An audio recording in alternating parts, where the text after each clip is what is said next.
Good evening,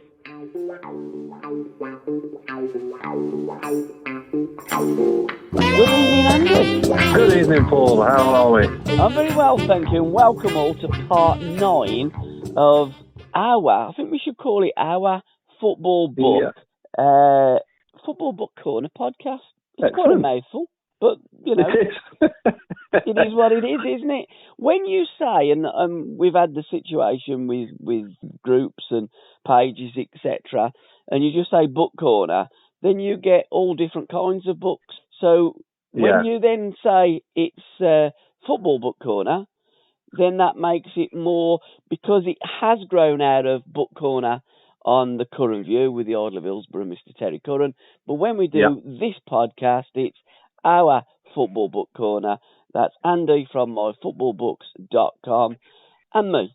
So we talk about football books. We have no idea where we're going to go, what we're going to talk about.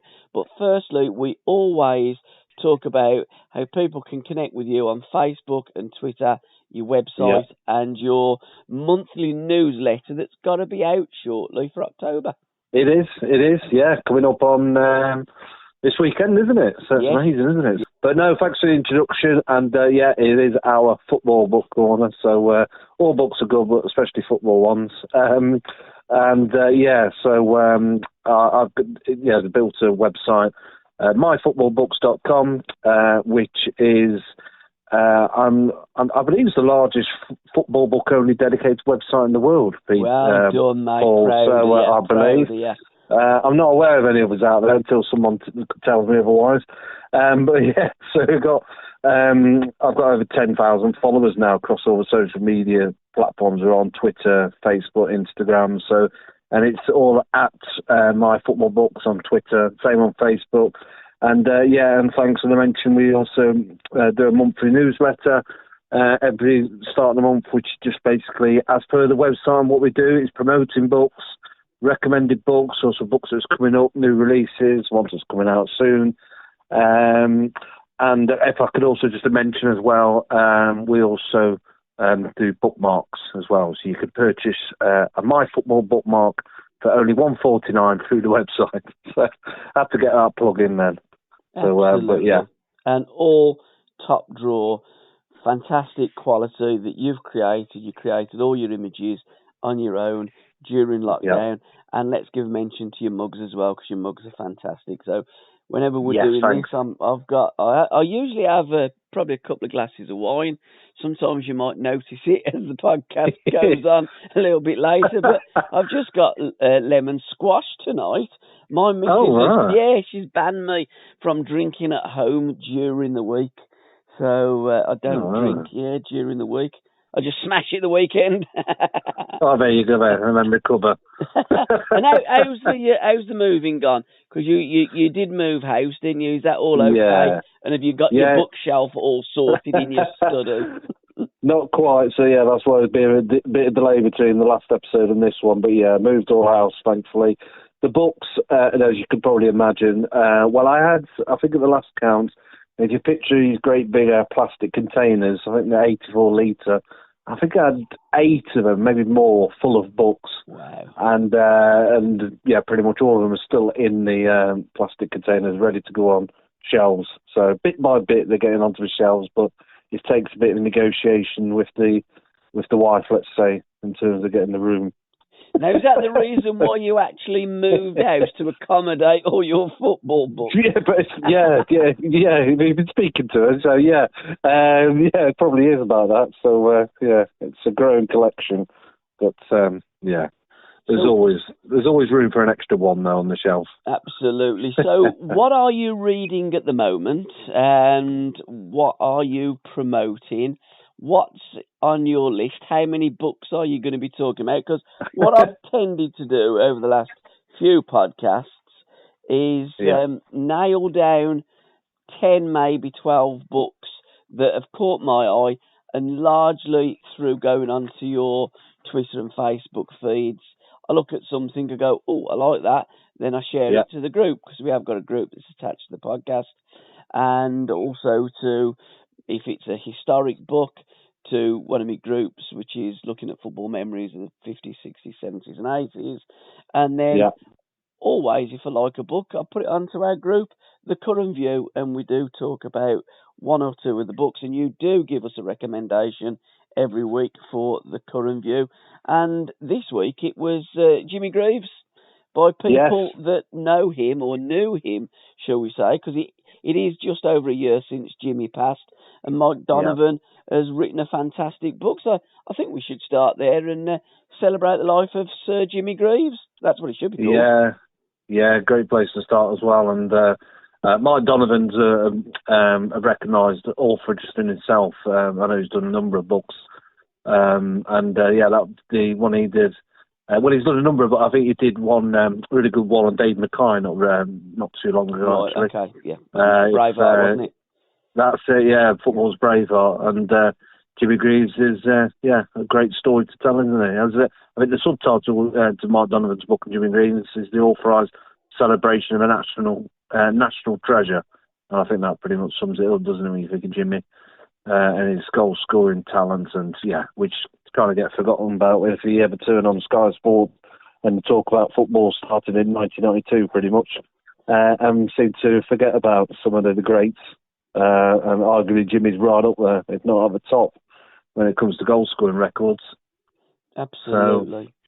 And I've noticed another wonderful book while we're talking about great goal scorers. I have it in front of me. It's a lovely colour. I love I love these books that not all books are the same, but you know the books that Stephen Scragg, the trilogy. Oh yes. You know the way that the book's bound in the great cover that they have, and it looks like it's almost like a work of art book. It is, isn't it? And it's called 50 Greatest Goal Scorers in the History of British Football by Neil Beacom. And on the front there's Harry Kane, Ian Rush, Jimmy Greaves, Dennis Law, and Alan Shearer. And it profiles 50 of the greatest goal scorers, including Steve Bloomer, Dixie Dean, Jimmy Greaves, Dennis Law, Ian Rush, Alan Shearer, and Harry Kane, goal scorers from 3 centuries of football, right through to the Premier League era. Fabulous. But I didn't think we'd been playing for 300 years, so I don't quite see how it's from 3 centuries of football, but certainly many decades of football, because you're absolutely right. Football wasn't invented in 1992. The first Football League was in 1881, and the 8th of September was the first group of fixtures that come out. Yeah, absolutely. I mean, you mentioned it. I think you mentioned Steve Bloomer there, didn't you? So that's a name going back to the very early days, over 100 years ago now, isn't it? He's quite famous for his Derby days as well, wasn't he? There's still a statue of him actually at Pride Park at Derby. Yeah, he actually played baseball for Derby as well, did Steve Bloomer? Yes. Mm-hmm. So I seem to recall that. So I remember reading his book. There was a biography done on him called Destroying Angel. Absolutely. Off the top of my head. Yeah. So great. There's great stories, isn't there, down the years? Some great goal scorers, and some that you just completely forget about, including the one which relates to one of my suggestions, just I'll probably start off with, is Brian Clough. We always think of his managerial talents, don't we? Yep. But not necessarily sometimes how good he was as a footballer before he took on the role of this book that I've been reading at the moment called I'm not sure how to pronounce this, I must admit. I'll probably get it completely wrong. Alchemy, which is about Brian Clough and Peter Taylor at Hartlepool United, and it is purposely with the S because it was known as Hartlepool at that time. And it's just come out through the great publishers called the History Press. I've been reading that. So, Clough is another one of those goal scorers, isn't he? I'm sure he's included in that, in those 50. And obviously, sadly, had to retire at the age of 29 when he had a terrible injury playing for Sunderland. But this book itself is brilliant. When he started at Hartlepool, he was just age 30. And he was joined by Peter Taylor, who I think was manager at the time at just down the road at Burton Albion. And again, there's a great synergy there as well about these stories.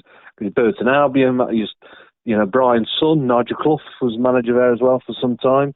And it's a really great read. Also remind you as well, there's a 16-year-old called John McGovern that played underneath Clough and Taylor at Hartlepool, and he followed Cloughy everywhere to then Derby, Leeds, and of course Forest becoming a European Cup champion as well. So it's a great read. Yeah, won it twice with your team, Nottingham Forest. I also have this book in front of me. Okay.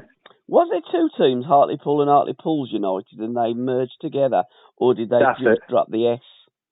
Yeah, there's two that they dropped the S because I think they'd merged. I think it was two towns. I did read it somewhere, and I was just trying to remember. I think it might have been the Hartlepool town or West Hartlepool. Yeah, I think they merged together. Yeah, so you'd be able to find it somewhere. But yeah, and then they dropped the S. Christopher Hull has written the book. Yeah. The History Press have kindly sent me a book. I have spoken to Christopher.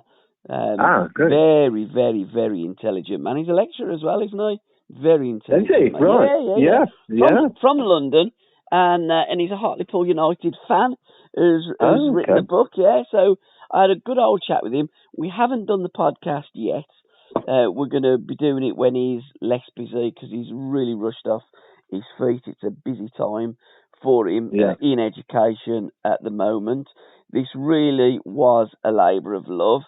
And I did say, what does alchemy mean? It's a great title. It's a great cover. And it's like embossed, isn't it, in gold writing, alchemy? Yeah. But, I mean, it's a great word, isn't it, and a great title for a book. You almost look at it and think, wow, that's different. It is, yeah. I did research it, because I didn't know what it meant. And if you look at the dictionary, it's saying the dictionary is a seemingly magical process of transformation. So I think that's kind of linking it into Brian Clough and obviously where he started from, and then, the magical process of where he went in his management career. So, yeah, that's what it means. But I did have to check it because it does great sense. But like you said, the way it's written, the front cover, and it has it in gold letters, just really makes it stand out, doesn't it? Doesn't it? Really impressive. And it's great that there's a book about Brian's early days in management, and you did reference John McGovern. I was under the impression that Cloughy and Taylor discovered McGovern, but they didn't. It was already there. They certainly gave him his stripes, but they didn't discover and scout him up. But I have done recently a podcast with John McGovern in our Legends of the 70s series. So if you go on to or any of your general outputs of where you buy or where you reference and listen to the podcast, whether it be Acast, Spotify, or just Google search SRB Media, or become a Patreon, and then you get everything in one place. All the w's.patreon.com/SRB Media would make it very easy to find everything, but they all are out there on a cloud somewhere. So that's the beauty of modern technology. It's something I don't understand, but thankfully Chris does. But I do understand that this is a fantastic book, and it's brilliant that we've known so much about his Forest time. We've known so much about his Derby time, not so much about his Brighton days, and we didn't know very much about his Hartlepool's days until Christopher had written the book, and we will be doing a podcast together very shortly. So watch this space, guys. Yeah, brilliant. It's great stories. I remember reading the book. I've not quite finished it yet, but there's bits about Clough went in order to generate funds for the club. He visited every pub in town. Yeah. It sounds just a great little story. So and just classic Cloughy, even at that age, at 30. Was that for a tot or to try and get people into the ground? What was the reason of visiting the pub? Bit of both. It's a combination. Probably that, yeah. Well, probably the latter as well. And he thought, while I'm here. Because again, the beauty of this book, it's like Brian Clough was given the job as Hartlepool's manager. I mean, nobody knew whether in them days Cloughy was going to sink or swim. He'd just come off the back of a bad injury that cut his career short. He then went and I think he'd done a bit of coaching, didn't he, for Sunderland's youth team, because that's where he gets the connection with John O'Hare, and then got offered this job. So Clough got, I think he got one child, hadn't he, and I think possibly Nigel was on the way. He didn't know what he was going to do, where he was going to go. So for the first time in Clough's life, he probably didn't know what was going to happen next, but what did happen next was literally history in the making. And I think it's great that a book like that can tell the first steps of his managerial and mercurial rise. Well, it's the fact that there's great pictures in there. The one I'm looking at it now, he's repairing and painting one of the stands at Hartlepool. So, you just couldn't picture Pep Guardiola or Jose Mourinho or anyone like that. I can't imagine they probably did that at the start of their career. But then again, different time again. But again, that's the beauty in the age of innocence of football. That the manager had to do more than manage the football club. I mean, these days the managers, they want a manager, somebody that goes and does the scouting, having a scouting network. Then they'll have somebody between the manager and the chairman and a director of football role.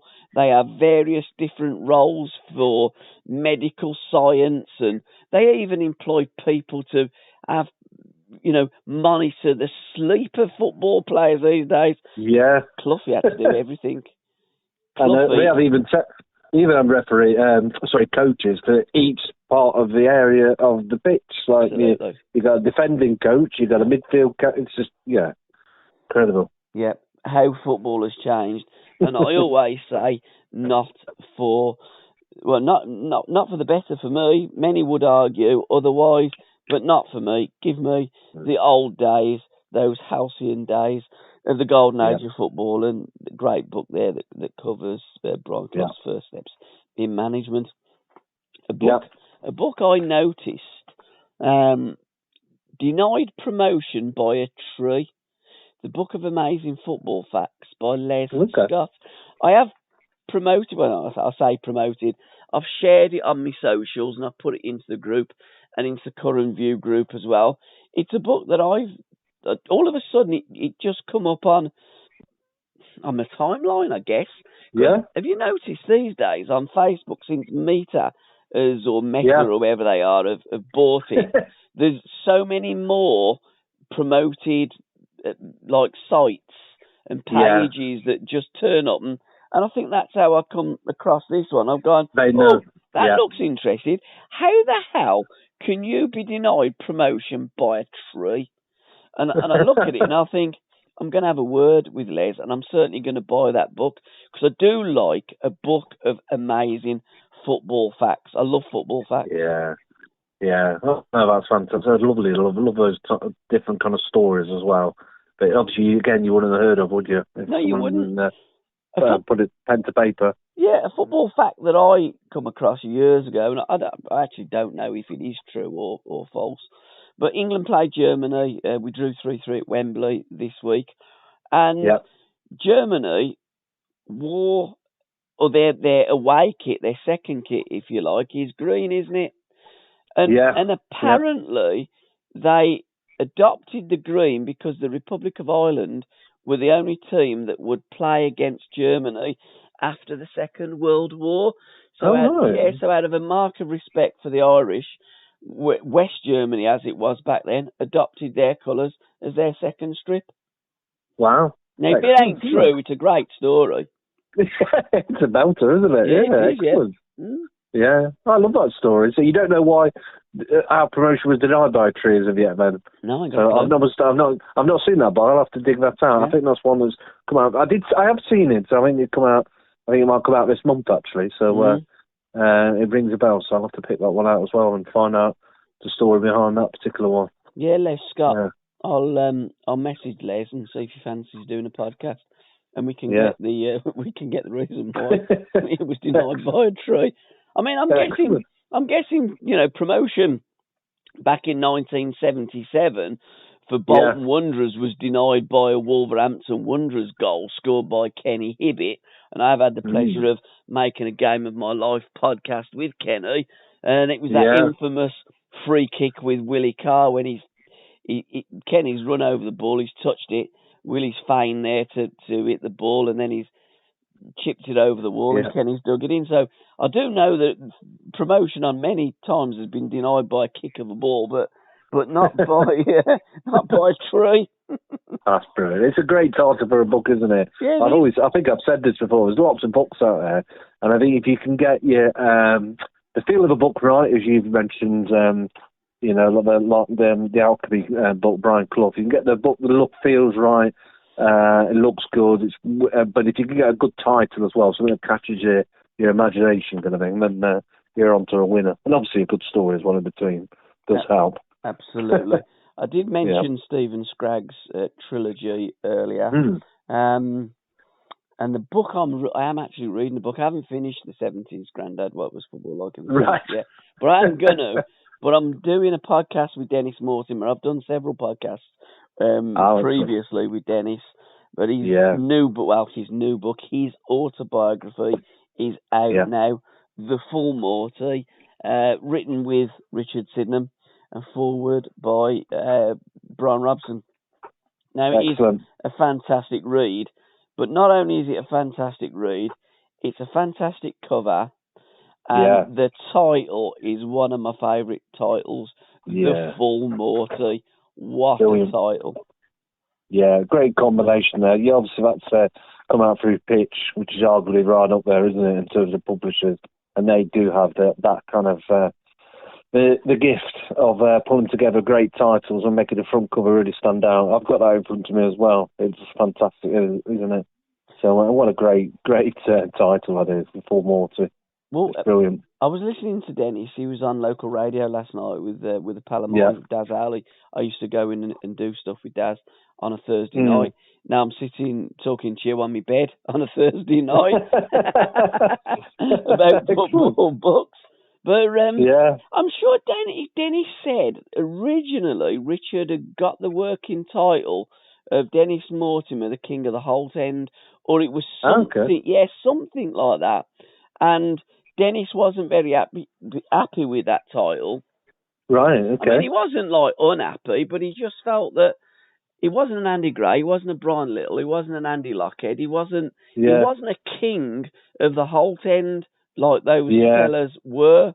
And he was telling Andy Blair, it was probably at one of the meetings at the Wollaston Bar, the Britannia Sports Bar that I've attended many of them recently, that celebrated Aston Villa's European Cup glory days and the first league title in 71 years. And he was talking to Andy Blair and he was telling him about it. And Andy said, I got the title for you, The Full Morty. And he said, excellent. That's genius.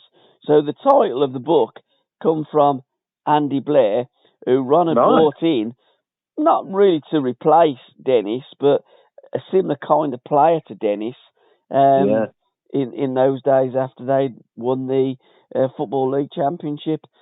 While we're on the Villa subject, I'm just going to briefly talk to our author of the week, Mr. Colin Abbott. SRB Media. Mr. Colin Abbott, welcome to our Football Book podcast, mate. Author of the week, no less than. Thank you very much. And when I say author of the week, of course, I mean author of the month. But Andy has moved, and it's been a couple of months since we've done the last hour, and it is now our Football Book podcast. Yeah. It's rather a mouthful, but I did want to get you on as author of the month because I'm a big fan of yours. When we first hooked up, it was over your Aston Villa, the first 150 years with John Farrelly and John Russell. Absolute coffee table, magnificent book. We're not going to talk about that because we have done a podcast already about that. We will again reconvene in, I think it's 2024, isn't it? When the second part of that comes out.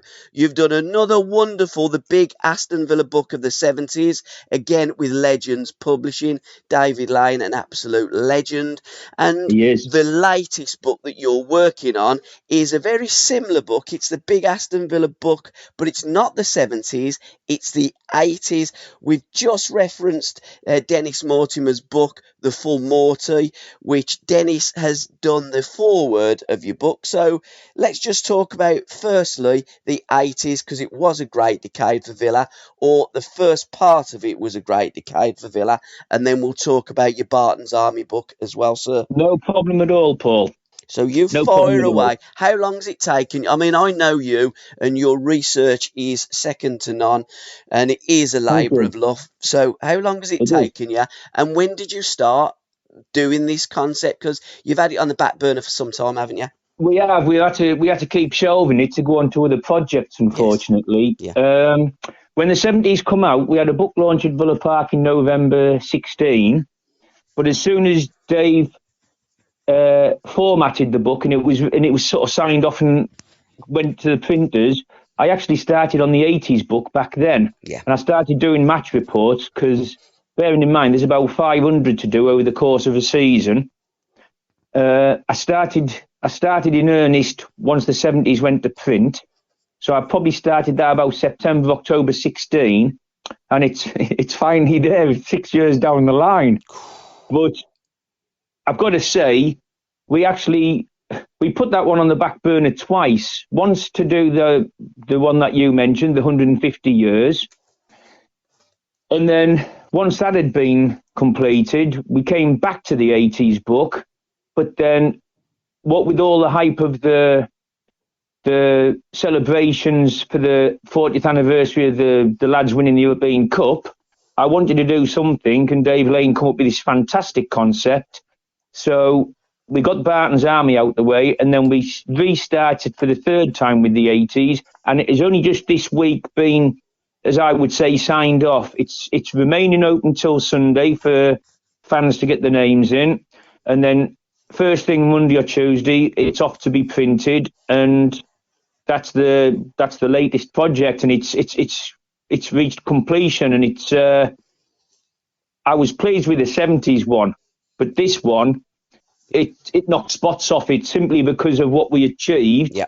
We started the season with a bang, winning the title. We'd been threatening in 76 to 7. I actually think, and I've spoken to Dennis Mortimer about this. I actually thought we were going to win the treble, you know. Yeah, Dennis was thinking along those same lines, and he was quite. I'm reading Dennis's book at the moment. He was quite disappointed when Villa didn't win the treble because they could have, and they were a gnat's whisker, wasn't they, away from it? Yeah, well, when you consider I think it was 14 cup matches that season. That's a third. That's a third of what the league was back in the day when it was 42 games. Yes. We had. Every time the Villa turned up at the baseball ground, you could guarantee there was injuries. Chris Nichol was injured. Andy Gray was injured. Frank Carradus was injured. Chris Nichol only played in the cup final because they strapped his foot up that tight. He said it was like when he hit that ball from 35 yards out, he said it was like hitting it with an iron, playing golf. That ball was going nowhere other than in the net. Yeah.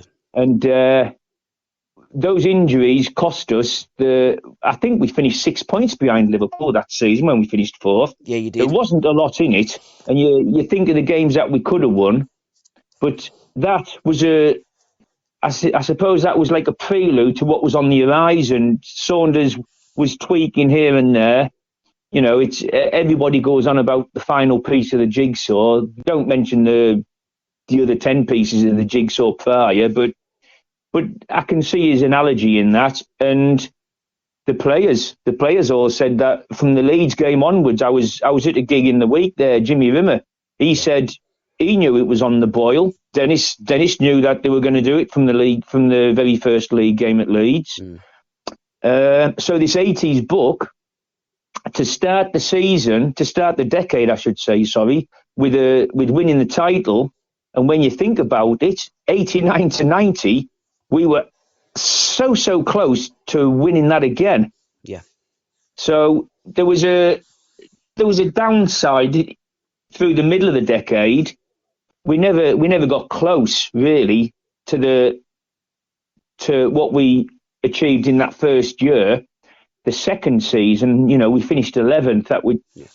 That was pretty rough. Bearing in mind Ipswich Town, who they pushed us all the way in 80 to 81, they actually finished runners-up in 81 to 2. Yeah, they did it twice, didn't they? Yeah. That's consistency. Yeah.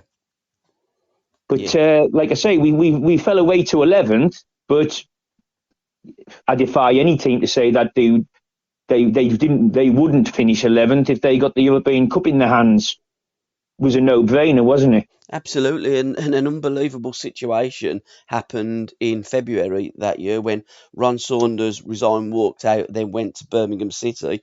Tony Barton took over. Villa were 15th at the time and did end up 11th, so there was a little bit of progression. Tony didn't really tinker much with the team. He had that many great professionals that done it for him, didn't he? Paul. Absolutely. Tony didn't need to, because with doing this book and doing the Barton's Army book, I was really fortunate to get close to Tony Barton's family, be it Chris and Gary, his sons, or Tony's widow, Rosina. Yeah. And where everybody assumed, I certainly assumed, that Tony Barton was Ron Saunders' assistant manager. Yeah, he was chief scout, wasn't he? He came in as a scout, but his actual title, believe it or not, was manager's assistant. Oh, yeah. And I'll tell you what, assistant manager and manager's assistant, it's like the difference between night and day. Right, okay. But you said Tony didn't tinker with anything. Tony didn't need to. He knew exactly what he had there because, and again, I only found out through the research, from Ron Saunders coming in at Villa Park. Well, Keith Leonard got injured early 75 as it happens, in an injury against Jimmy Rimmer. Yeah. The Villa needed to replace Keith Leonard. They needed a forward. Tony Barton, who was at Portsmouth at the time, had earmarked a young Scottish lad no one had heard of called Andy Gray. Yeah. He was in the employ of Portsmouth. Portsmouth didn't want him because he wasn't a name to put bums on seats. Tony got in touch with Ron Saunders, who they'd played together at Fratton Park. Ron was sold on the idea, got Andy Gray in, and as a result of that, he offered Tony the job of chief scout. Yeah. Tony relocated with his family up to Birmingham from Portsmouth. His first signing was the first person Tony actually recommended to Ron was Dennis Mortimer, believe it or not. Right. And every single player, and I have this on good authority, I actually spoke to Tony's personal assistant, Tony Barton's personal assistant, just to get clarity on it. But every single player that came in, from Dennis Mortimer all the way through to when Tony Barton was actually sacked, the only player that came through the door where Tony had nothing to do with it was actually David Geddes. Yeah.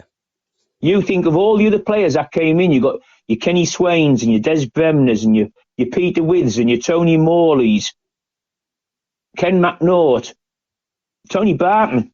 Tony Barton was with the eyes that found those. It's incredible. Yeah, you're absolutely spot on, because I've been to quite a few of the events commemorating Villa's successes of winning both the league and then the European Cup. And to a man, every player has sung the praises of Tony Barton. And when Andy Blair has said, "Well, how did you come to Villa Park?" It's, "Well, Tony Barton." Tony Barton. Tony Barton was so instrumental in the development, because behind that manager needs a team, and Saunders got a great team. And when you look at the 80s team that went on and won the league and the European Cup, that 70s team, he built that in the image of the 70s team, didn't he? Where you could look at Gray and Little, and then you could look at Shaw and With.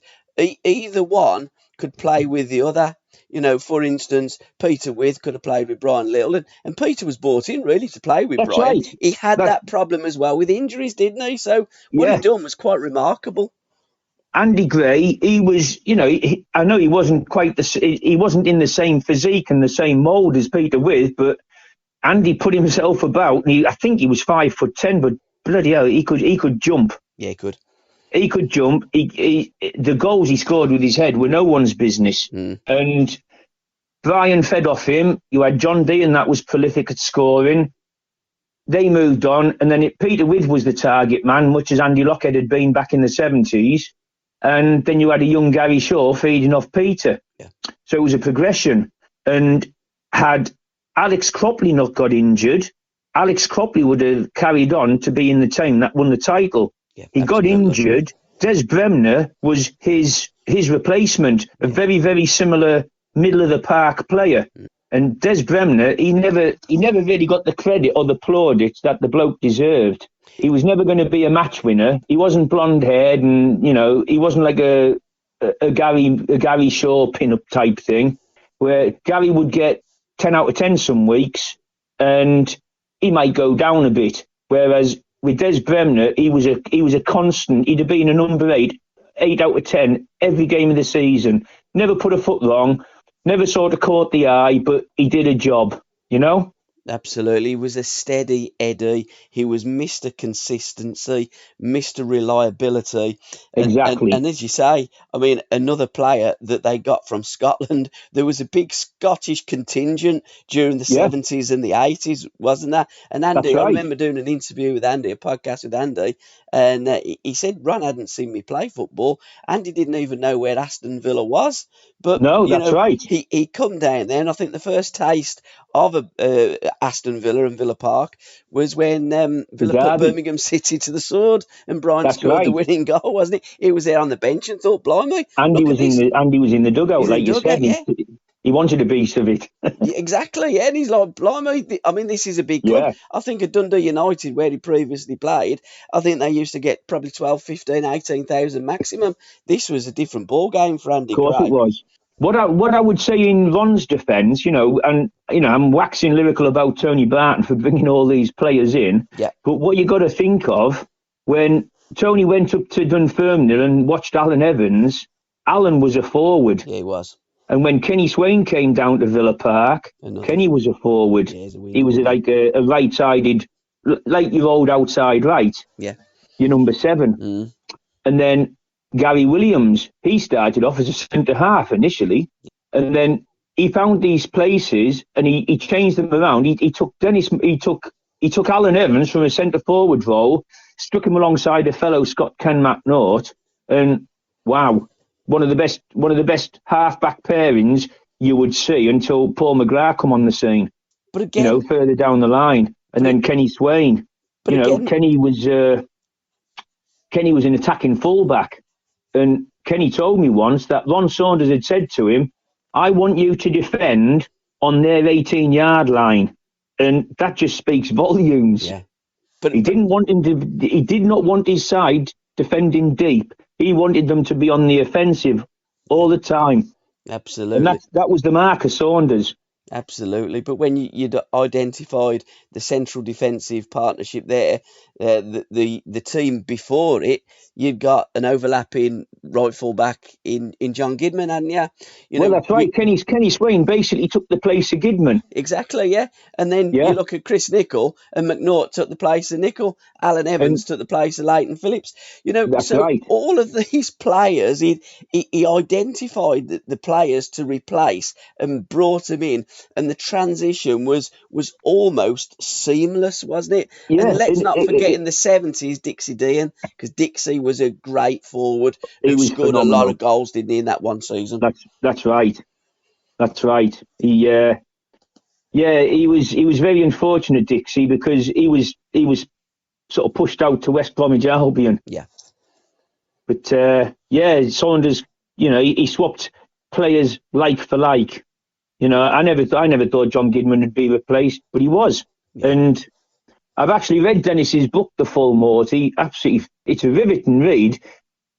I actually thought, through my conversations with Dennis, he's put the forward down for this 80s book. He's been one of 7 players interviewed for this 80s book. When I say interviewed, there's like a 4 or 5 page spread on 7 players. Yeah. Dennis was gracious enough to be one of those. And when he talks, you listen, and everything he says just makes sense, and he gives you such a beautiful, wonderful insight into the workings of that team that was so achieving, you know. You can certainly see why Dennis was the captain, because he's a great talker, a great inspiration, a Oh, great absolutely, leader. absolutely brilliant bloke. Even, you know, I'll stand and talk and talk to him, and you know that you're in the presence of someone special. You just do. Absolutely. You can't not be. Who was the other players that you interviewed for your Aston Villa? Your Um, big. It's called the Big Aston Villa Book of the '80s, so it just sits alongside the it '70s is. book, doesn't it? Yeah. That's right. Well, we've been really, really fortunate with the people that we've got on board. Gary Thompson, bearing in mind these interviews took place probably 2 years ago. Gary Thompson, who, wow, I remember watching him in that 87 to 88 season when Graham Taylor got us up. Yeah. And the Villa fans used to sing Bruno. You know, he was built like the Yeah, he was. proverbial. Again, come from Coventry, didn't they? Yeah, he was absolutely phenomenal. Well, he did play for Coventry. He came to us from Sheffield Wednesday. Oh, right, okay. Yeah, he was playing for Sheffield Wednesday the year we got relegated. His boss was Howard Wilkinson. Got ya. And as he come off the pitch, Ron Wiley, you know, another Villa legend, had said to Tomo, would you like to come to Villa Park? And Gary said, I'd walk there to come to Villa. Yeah. Howard Wilkinson saw him talking to the enemy and he cussed him. But Gary Thompson, he gave us a really, really lovely in-depth interview. And yet, you've got to remember, he was in the process, like Dennis, of doing his own book. You know, it's Don't Believe a Word. I've got a copy of that. I haven't had time to go through it as in-depth as I want to because I've got my own stuff going on. But Gary says it, he tells it exactly as it is, you know, warts and all. And he was a phenomenal player. Nobody can forget those 2 goals he scored at Birmingham City when we beat them 2-1 on the way to coming up with Taylor. He scored a lot of goals for us that year, Gary Thompson. He was one of them. Dennis Mortimer was another one of the 7 as mentioned. I got Nigel Spink involved. He tells a lovely story. I wasn't aware that he played for West Ham as a kid, and he let a chunk of goals in. It was either Martin Chivers or Jimmy. I think it was Martin Chivers scored 4 past him, and he was called into the West Ham office, and the hierarchy there with John Lyle and Ron Greenwood, and he basically told him not to give him his job on the building site. And yet, look what he aspired to. You know, he's done something that West Ham have never done. They haven't won the European Cup. So Nigel was one. Kevin Gage, he started off at Wimbledon. Kevin, fantastic player for us. He started as a right back, then he was a probing midfield player. He weighed in with goals. Proper no nonsense. Well, never mind no nonsense. I think Gagey was a bit of a flair player. I remember him scoring a couple when Norwich City were actually top of the table. We beat Norwich 3-1. Yeah. And Kevin Gage scored 2 of the goals, and he was on fire that season. Very, very reliable player. We have Mark Burke. Mark didn't make a great deal of appearances for us, but he did a job for us when he was called upon. Unfortunately, he followed. There was like an exodus from Villa Park that went to Ayresome Park, Middlesbrough. Yeah. Bruce Rioch was the manager up there. They got the likes of the goalkeeper, Kevin Poole. They got Paul Kerr. Mark Burke went up there. There's a few more went up. I can't remember offhand who they were. But Mark's another one that was interviewed. And, you know, he might not have played as many games or was as prominent as the lads we've mentioned, but he still played a role. Then we have Andy Gray, the lad that came from Crystal Palace, not the Scottish one. Yeah. Andy was a fantastic player. I saw him get sent off in a couple of games, but he wore his heart on his sleeve, Andy. And I've been talking to him recently, funny enough. back in the day when I lived in the northeast, there were some games I just could not get tickets for, one being Luton away, and it was members only. Yeah. And Andy Gray used to, I caught him the one day up at Middlesbrough, coming out the ground at Middlesbrough after a 3-3 draw. And I was asking a few players if he could help us get a ticket for Luton. And Andy said, yeah, I'll get you one. And I said, you're not pulling me chain because it's a long way to go down to Luton from the northeast. And he said, no, I'll have a ticket. And he did. And he helped us get tickets for that famous Crewe Alexander game when we were trailing 2-0 at half time. I was in the seats for that through tickets that Andy got me. Yeah. I was ending up sitting next to this young girl who turned out to be David Platt's future wife. Right. At half time, I went round the back of that stand just to stretch my legs, and I actually listened. I could hear through this glass. I could hear Graham Taylor reading the players the riot act. And I didn't actually think Graham Taylor swore till then, and, sort of, wow.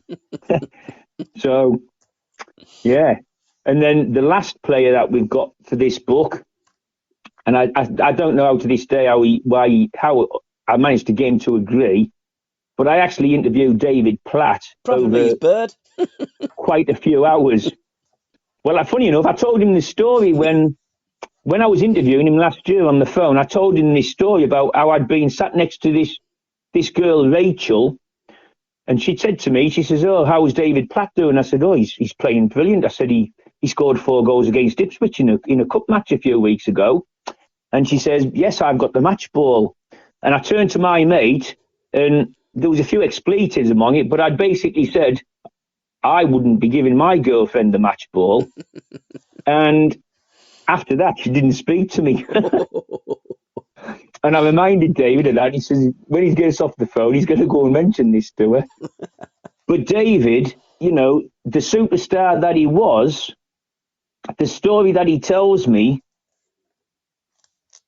it was quite surreal, actually, because he's telling me how he'd come down to Villa from Crewe Alexander. He'd gladly left Old Trafford because he wasn't getting first team time.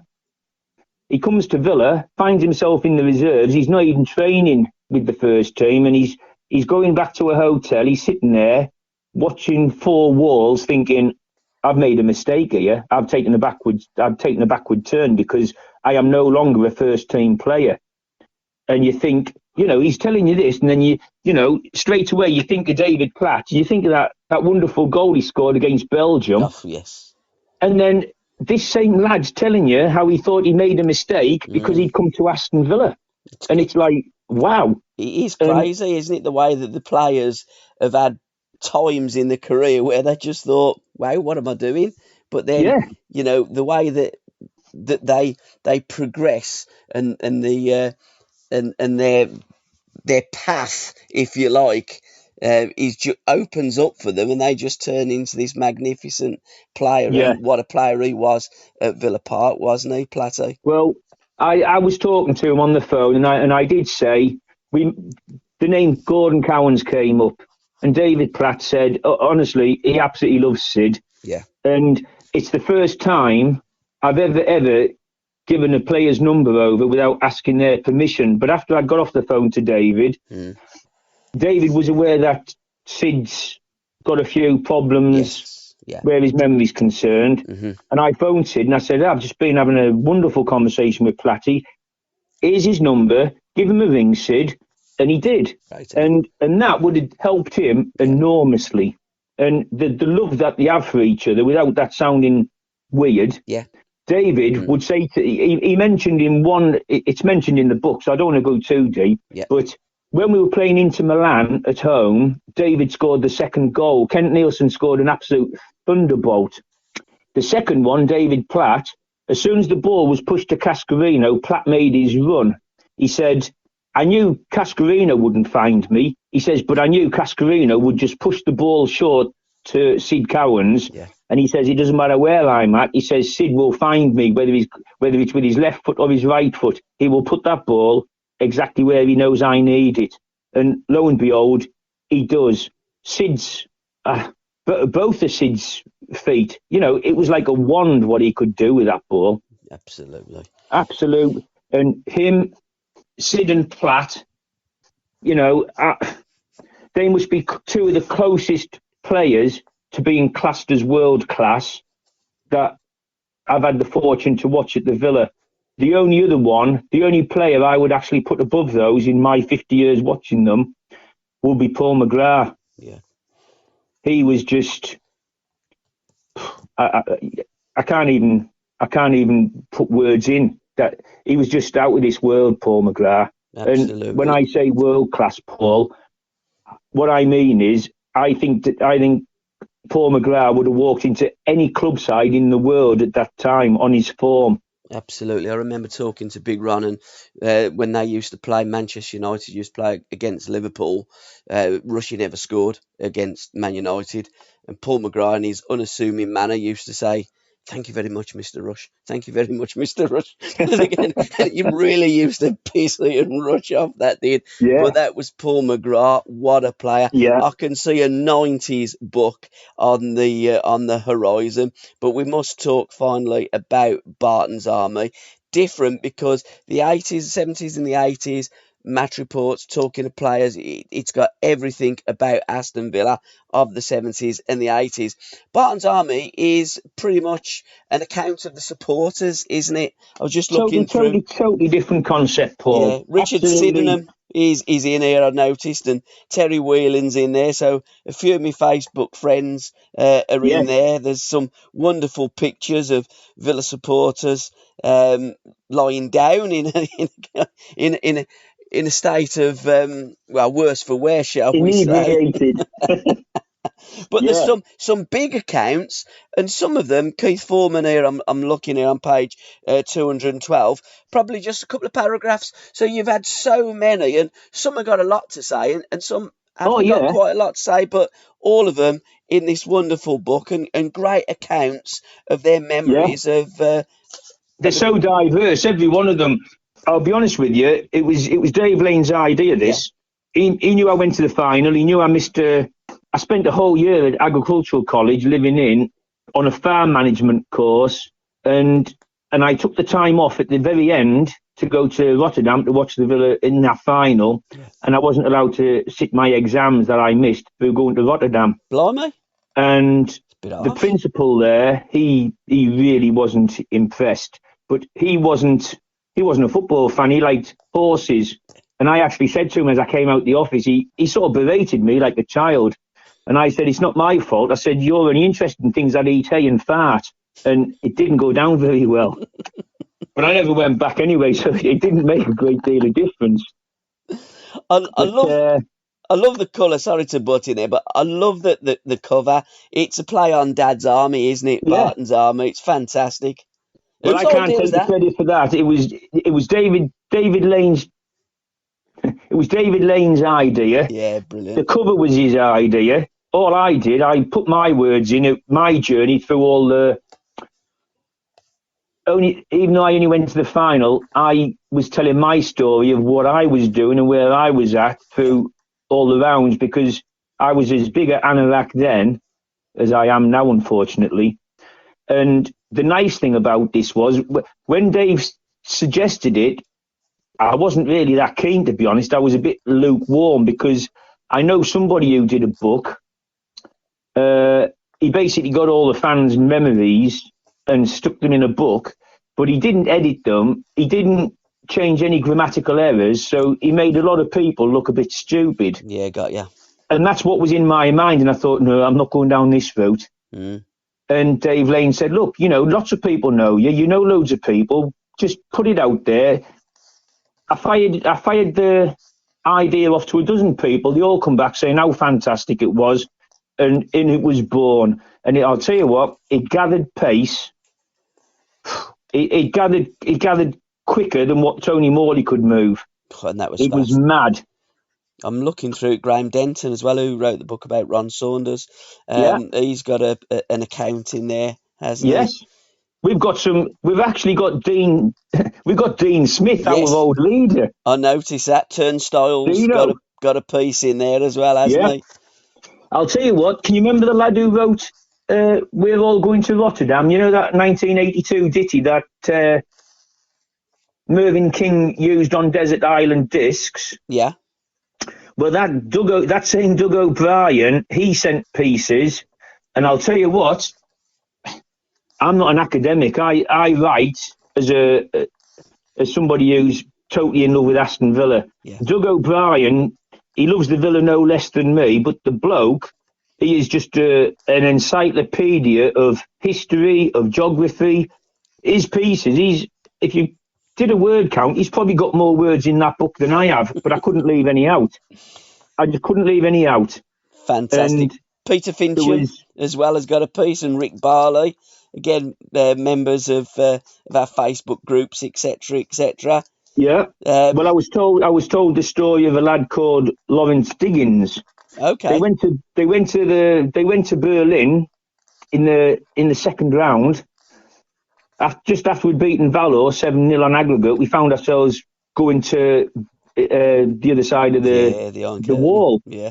And they got to Checkpoint Charlie, this coach load of Villa players, Villa fans, sorry. And this one lad, they all had to fill in forms on this coach. And Lawrence had put place of birth, hospital. And this armed guard had retrieved all these visa cards, took them off the coach, come back on, and he's sort of getting a bit animated, saying, you know, this isn't what we mean. And at that point, the bus driver put his head down on his arms and went, effing hell, we're going to be here for hours. And they were. And then, so I had a few people tell me about this Lawrence Diggins and how they'd christened him Hospital. Yes, I'm on that page, 222, wow. Lawrence Hospital Diggins. Yeah. Well, the one night I got a phone call and this lad said, can I speak to Colin? And I said, this was like 11 o'clock at night. I thought, who's phoning me at this time? And it was this Lawrence Diggins. And as soon as he said his name, Lawrence, I went, bloody hell, Hospital. And he started laughing. He says, I haven't heard that for 40 years. And he told me the story. And, of course, we had to have him in. Dick Edwards, the old Villa centre-half, who was there, you know, in the Doherty's era. Yep. Dick Edwards, the lad who played the guitar. Yep. He was actually playing a gig in Brussels. And 5 or 6 reporters came in to cover the Villa game. And this was the final. They'd stopped in Belgium on the way through to Holland. They recognised Dick Edwards doing this gig with his former Torquay teammate Bruce Stuckey. They got talking and said, come to our hotel and we'll get you tickets for the final. So Dick Edwards, who was an absolute rock in defence for the Villa in his time, he went to the final. John Holder, who, you know, that's a name that you'll recognise. He runs a Lions club now. I sometimes go to games with John now. Yeah. John was running Cheltenham Lions back in the day. A friend of his, Alan Brookfield, went with him. And John's youngest brother, I think he was 16-year-old or 15-year-old. His name's Martin. He couldn't go. So John, I don't know how old John was at the time, but John lent his younger brother the money to go to the final. And you think, wow, you know, if John hadn't have done that, that lad would have missed out on, to me, and to all these lads that, you know, who got claret and blue eyes, this was bigger than man walking on the moon. Yeah, absolutely. Absolutely. What a wonderful achievement. Brilliantly put in this. And it isn't the case of they just do one account extra. Hospitals put quite a few in there. The boys are all across it, yeah. Paul Harvey, you know, he's a friend. Yeah. Paul Harvey went to Valor to the away game. Yeah. There was, as he's walking into the ground, there's two packages of newspapers, and he took one and put it back on the bus. And his wife Heather was saying that he basically had 200 programmes, and I think he's still selling them to this day. And that's what I love. It's an account of the various games, rounds, and the fans' memories of each and every round, including the final, isn't it? It's absolutely brilliant. Alan Wilson, great lad.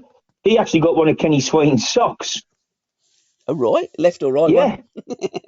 Yeah, he got one of Kenny Swain's socks. And Tony Parton, really, really good friend of mine, Tony Parton. He's not in the best of health at the minute. Oh dear.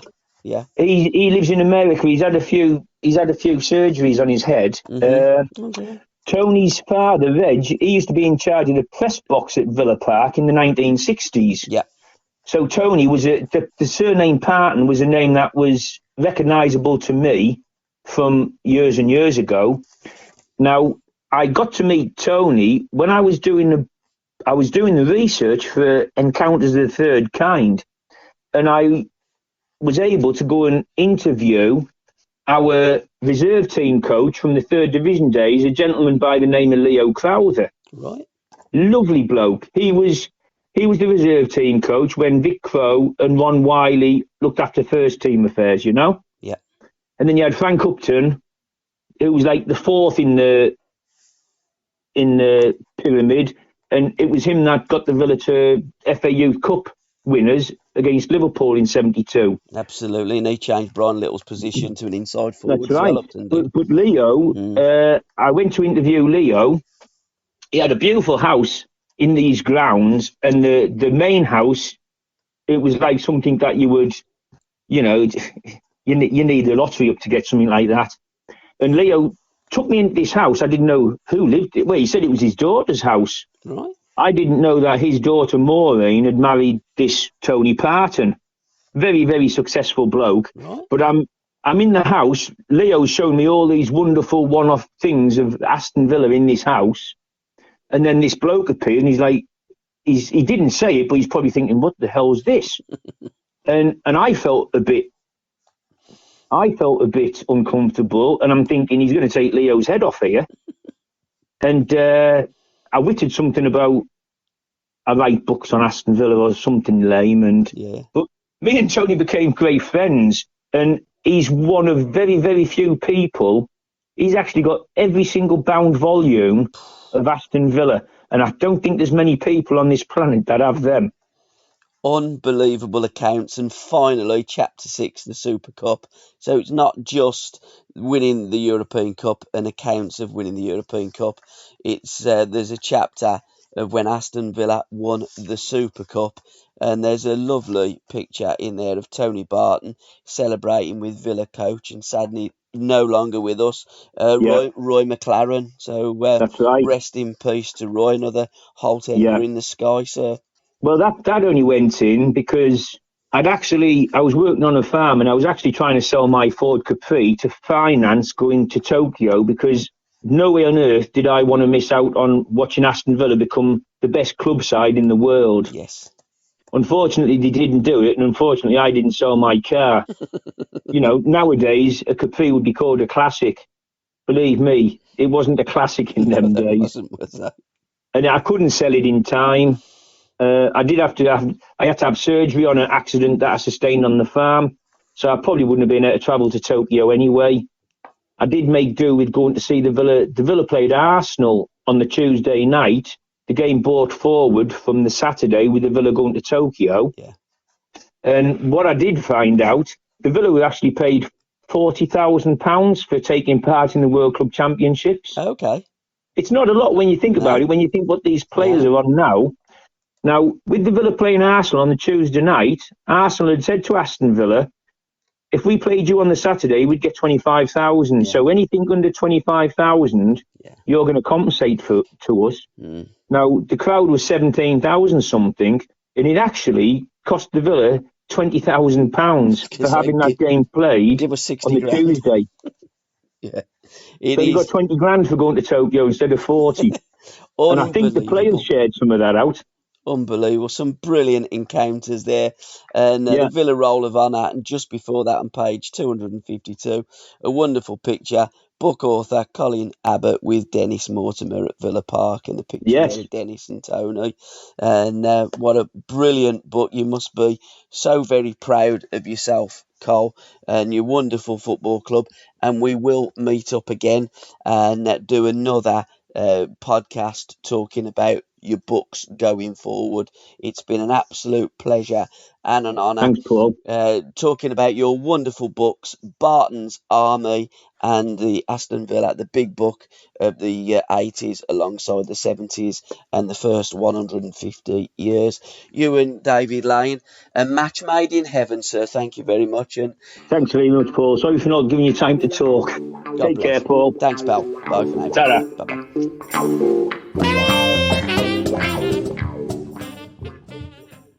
SRB Media. What a tremendous chat with Colin. And Colin, as he said there, he's got a new book coming out anytime soon about Villa in the 80s with Legends Publishing. David Lane is doing that. Very similar to the 70s book that Colin brought out a few years ago. And also his book, Barton's Army, which sits nicely alongside the Full Morty, because it tells the fans' stories of Aston Villa's triumph on that balmy night in May at Rotterdam Stadium, where Villa become European champions. And, you know, I suppose Villa fans will say, we don't do it the easy way. After a few minutes, Jimmy Rimmer goes off, and Dennis had said to me, we looked over, thought, where's he going? And then Spinky comes on in goal against Bayern Munich, and by his own words, I'll kind of calm it down a bit. He was cacking himself when he went on. I bet he was. That's a great book, though, isn't it? About Barton's Army. Great book. Absolutely. It's another one that I've got in my collection that I haven't read, but it is a great book. I love all these books. I just love the way that the books have, you know, years ago, before I started reading books, although I don't really read many books, as you know. Yeah. I used to like the paperbacks, but now I'd never buy a paperback. It's got to be a hardback, a hardcover, and there's just something of beauty with hard books and hardbacks, and something of beauty as well. I'm going to go back. You can have a couple of picks now. It's your turn, but just do want to give a mention to the Cup. I know it came out last year, a pictorial celebration of the world's greatest football tournament, 150 years by Richard Whitehead. I've had the pleasure of Richard's company, and we have made a podcast about his book, The Cup. A big Villa supporter, and he did tell me about when he walked up Trinity Road going towards the Holt End when they got drawn against Southampton in the FA Cup in 1976, and his dad always used to say to him, whoever beats Villa wins the Cup, and that year he was right. Yeah, absolutely. I would just to go back to that, the Barton's Army book, kind of thing. So obviously you've not read the book, but it's great photos in that. I remember some of the images. I mean, there's one, like you've got the fans mixing in the streets, haven't you, before the final, and there's one I remember that with the police, and I can vaguely remember one of them, you know, took the police hat off, and, you know, he's wearing it, etc. It's all that kind of, you know, that nostalgia and all that. But no, great book. And just going back to the Full Morty as well, that new book that's come out, because that's one that I wanted to pick out as well, because I've been sent a copy of it. So I forgot that he also played for Birmingham late in his career, didn't he? Yeah, he got booed. You know, yeah. So before he became manager at Redditch United as well. Yeah. So and he was born in Liverpool. I don't know. I just assumed, you know, when I don't know, I assumed he was a Brummie. Have you never listened to Dennis? until you listen to him, when you realise, of course. So, born in Liverpool, of course, wasn't he? So, mad Liverpool supporter.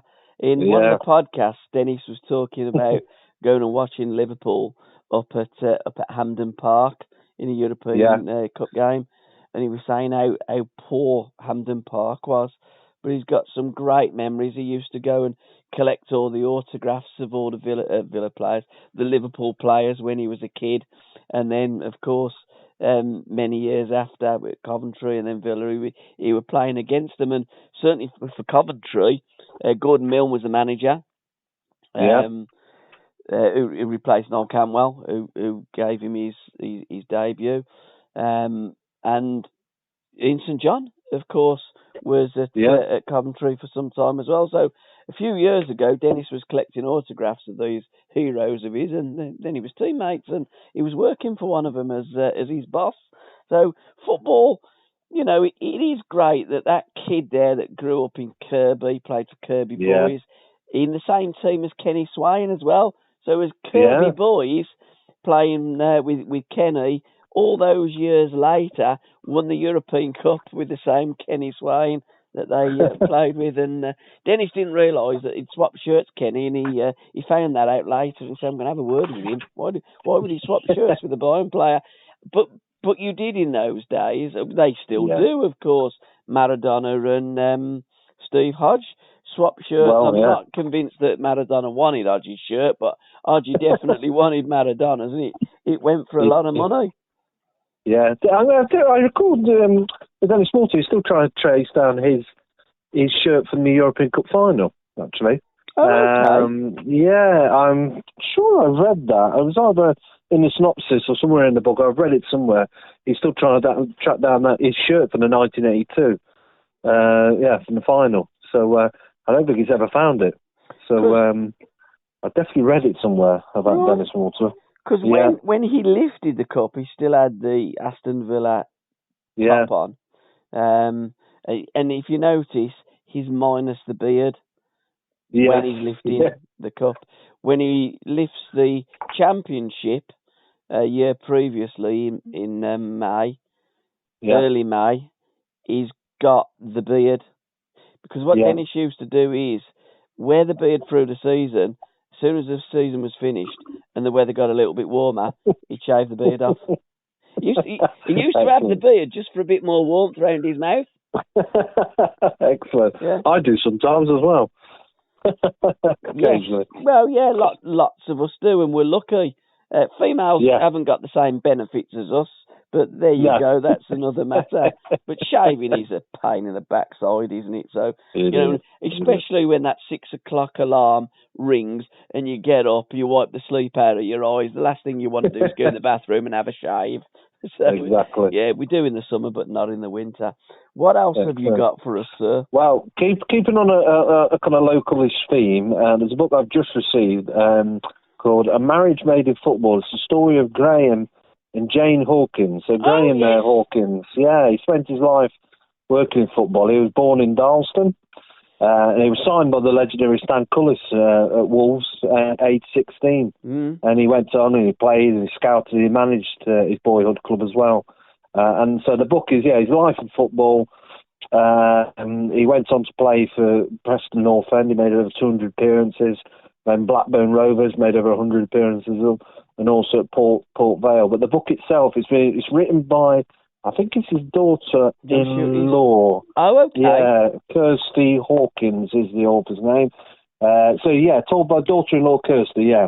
Tells the stories. So, but football took him all around the world, and he was never alone with his wife Jane, who always supported him until Jane no longer had Graham by his side. But this is the story. So a great story about someone that's travelled the world. He even managed in Bahrain, and I think he had to finish there because of the Iraq invasion of Kuwait in 1990. So very well travelled. But that's a new book that's just come out, A Marriage Made in Football. So I will be sharing it. I've not yet shared it on my socials. I've only just received a copy of it, but I look forward to reading that one. But you know the name. I've certainly seen that somewhere because I am aware of that. In fact, on my Gabbie Cabbie Twitter account, she's just started following me today. There you go. I don't get these books like you. I mean, you are so famous. MyFootballBooks.com are so famous. Well, I must admit, it's been amazing. Over the last couple of the last 6 months, I get inundated with requests, which is absolutely brilliant, really great. It just shows the appeal of the website, which is just mind blowing. I still sometimes can't quite get my head around it. But obviously found out about myself. And one thing I just said is all the profits from this book go to Head for Change, a charity supporting former players and the families blighted by dementia, etc. So that's Marriage Made in Football. I'll share more about it on the socials and on the website in the coming days and weeks. Yeah, fabulous. There's so many wonderful stories, isn't there, in football. and stories that football has made and lives that football has given to so many people, not just in this country, but globally. And when you look at it, I just don't think there's any other game like football. There's a romance, isn't there, with football? There is. I remember when I did a podcast with Paul Fletcher, and I said to him, what was the most prized possession that you got out of the game? And he had to think about it, and he said, my wife. I went, I think they got beaten. One of his mates was saying, come on, Fletch, come for a drink. And he said, no, I don't want to go home. And he said, no, come on, just go and have one, then you can go home. And he bumped in, he met his missus. He knew of her. He used to walk past. I think she was a hairdresser, if I remember rightly. And so he actually finally got to talk to her, and then they eventually got married. But, football just is, when people see the one side of football, they don't see that romantic side of football, and there are so many stories, and brilliant that you've got the website, etc., and your socials, and you're promoting all these, and you're teaching me things, mate, because I look at your socials and I go, I didn't know that book, I'll have a look at that book. But yeah, absolutely. And it feels like that's quite a good linkage to the next one, because he reached out to me, and he's the author is called James Browne. And he's based out in America, and his books come out. Sorry? Is he a Leeds fan? Is it that James? Oh, I don't know. No, I don't think it's the same one that probably you're thinking of. Okay. Well, he may well support Leeds, but it's a book that's come out through Pitch. It's called Mud, Blood and Studs, and it's one family's legacy in soccer and rugby across 3 continents. Right. And so it's a really quite unique, special story, but it's about his whole family. I'm reading a bit from synopsis here, but an alcoholic father abandons his family in Troon, Scotland. He sails for America, and against all the odds, his offspring is 4 boys, and basically the family tree then is just incredible. So he's got his family, the well-known footballers, played at Manchester United. The kids gone on then to through other families, gone on to play for South Africa in the rugby. It's just all a great story from one generation to the next, and it's really expanded. It's like remarkable, just how it's grown. And it's called Mud, Blood and Studs. And again, it's a great looking book as well. So on the front cover, but yeah, it's quite, again, it just links to what you were talking about in terms of that family connection.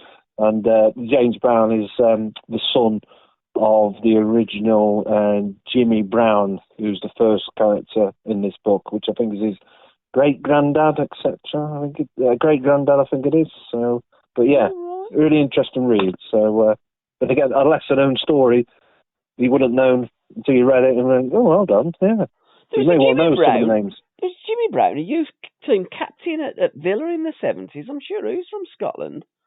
He may well be. Well, yeah, he said 1932 he signed for Manchester United and then later for Spurs. I'm not sure if anywhere in between the line he made a play with Villa. I've not read it as of yet. Yeah, no, it might be another one. But Terry Curran's also their family rugby players and footballers. Okay. Yeah. There's a mixture there of rugby and football in Curran's. Well, clan. Yeah. Well, if you go back to the start of football, if you want to go back to the Victorian days, it's very linked to rugby. So there's lots of books around that as well. The very much the origins of football has its linkage to rugby. And while we're talking Terry Curran, Sheffield was the place, and the rules that they adopted that really grew out of rugby, didn't they? And football took a different path. Yeah. Do you like rugby? Absolutely. I could watch it. Yeah, I could watch it. Rugby union. Yeah. I don't mind watching the Six Nations. Sometimes like the Lions. Yeah. I've never got into it. I'm not massive. Yeah, I could watch it, but I could probably watch it in the background. Let's say. Yeah, I tend to turn it off. I do. I'm not a great rugby fan. Just football. I mean, any other sport. Yeah, if it's on, I might watch. But mind you, the way football's going at the moment, it's boring me. But I'm liking watching the women. I do like to watch the women play football. I think there's some really skillful young girls that we've got playing football. Jess Park is the latest one that I've noticed. Plays for Everton, scored a great goal the weekend against Liverpool in the Merseyside derby. and on loan from Manchester City. So yeah, I just look at it and I just think, wow. And going back to the history press, boys and girls. I don't want to say girls because there are girls, I'm sure, that work in these publishing houses. Isn't the greatest game coming out? Holland, Hungary versus England. That's going to be a new and another take, isn't it, on that infamous game of the century? Yeah, absolutely. Written by a gentleman called Matt Clough, who's author of other books as well, including he did the biography of Nat Lofthouse. Did he really? Yeah, he did. Yeah, Nat Lofthouse, England's Lion of Vienna is the subtitle of that book, called Loft. It's just simply called Lofty. He wrote that. He wrote that biography, that book's coming out. Yeah, Match of the Century, England, Hungary, and the game that changed football forever. So it looks a fantastic read. It's going to come out in November, and again, from History Press, and everyone knows about that game, don't they? So on 25th of November 1953, it was called the newspapers called it the Match of the Century before it even begun. But by the time it was over, it's 60 years on. It's there's something about that. It's such a well-known game and story. Yeah, and the brains behind the Hungarian performance, of course, was Jimmy Hogan. Puska says of Jimmy, Uncle Jimmy.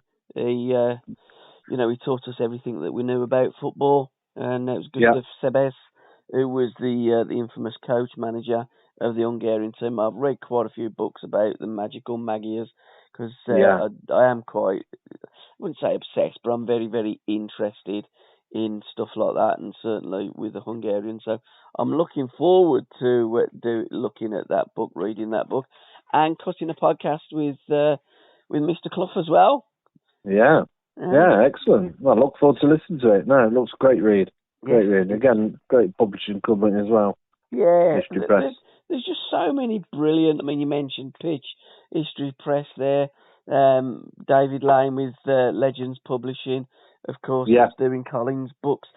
There's loads of brilliant publishers and magazines, etc. And let's pay homage to the writers, because without people like that doing that, we wouldn't be reading about things that went on back in the day. Football, I've always said this, football, and I don't mean the fans and football, I mean the authorities, and in particular Sky, that stole the soul of football. They are the only people that actually don't recognise history. And when Sky do some historic programmes, it actually turns my stomach, because they always forget a Match of the Day. Don't get me started with Match of the Day. They should change their name. It isn't the Match of the Day.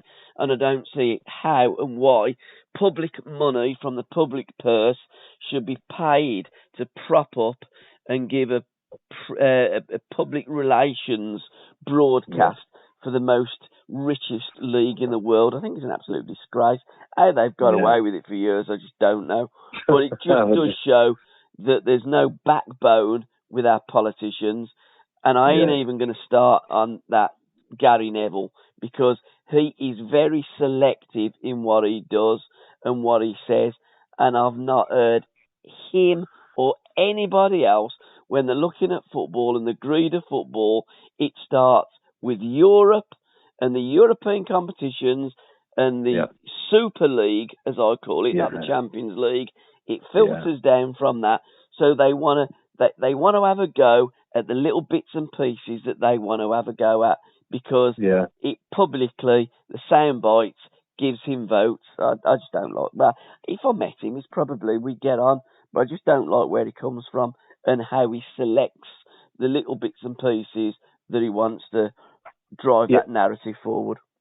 You won't be buying his new book then? It's just come out. Gary Neville. He's just brought a book out called The People's Game. No, I wouldn't. Sometimes a view of the front seat in football, but going back to the Super League bit, I find it incredible that it's, how did you, if you remember the uproar during the pandemic, wasn't it?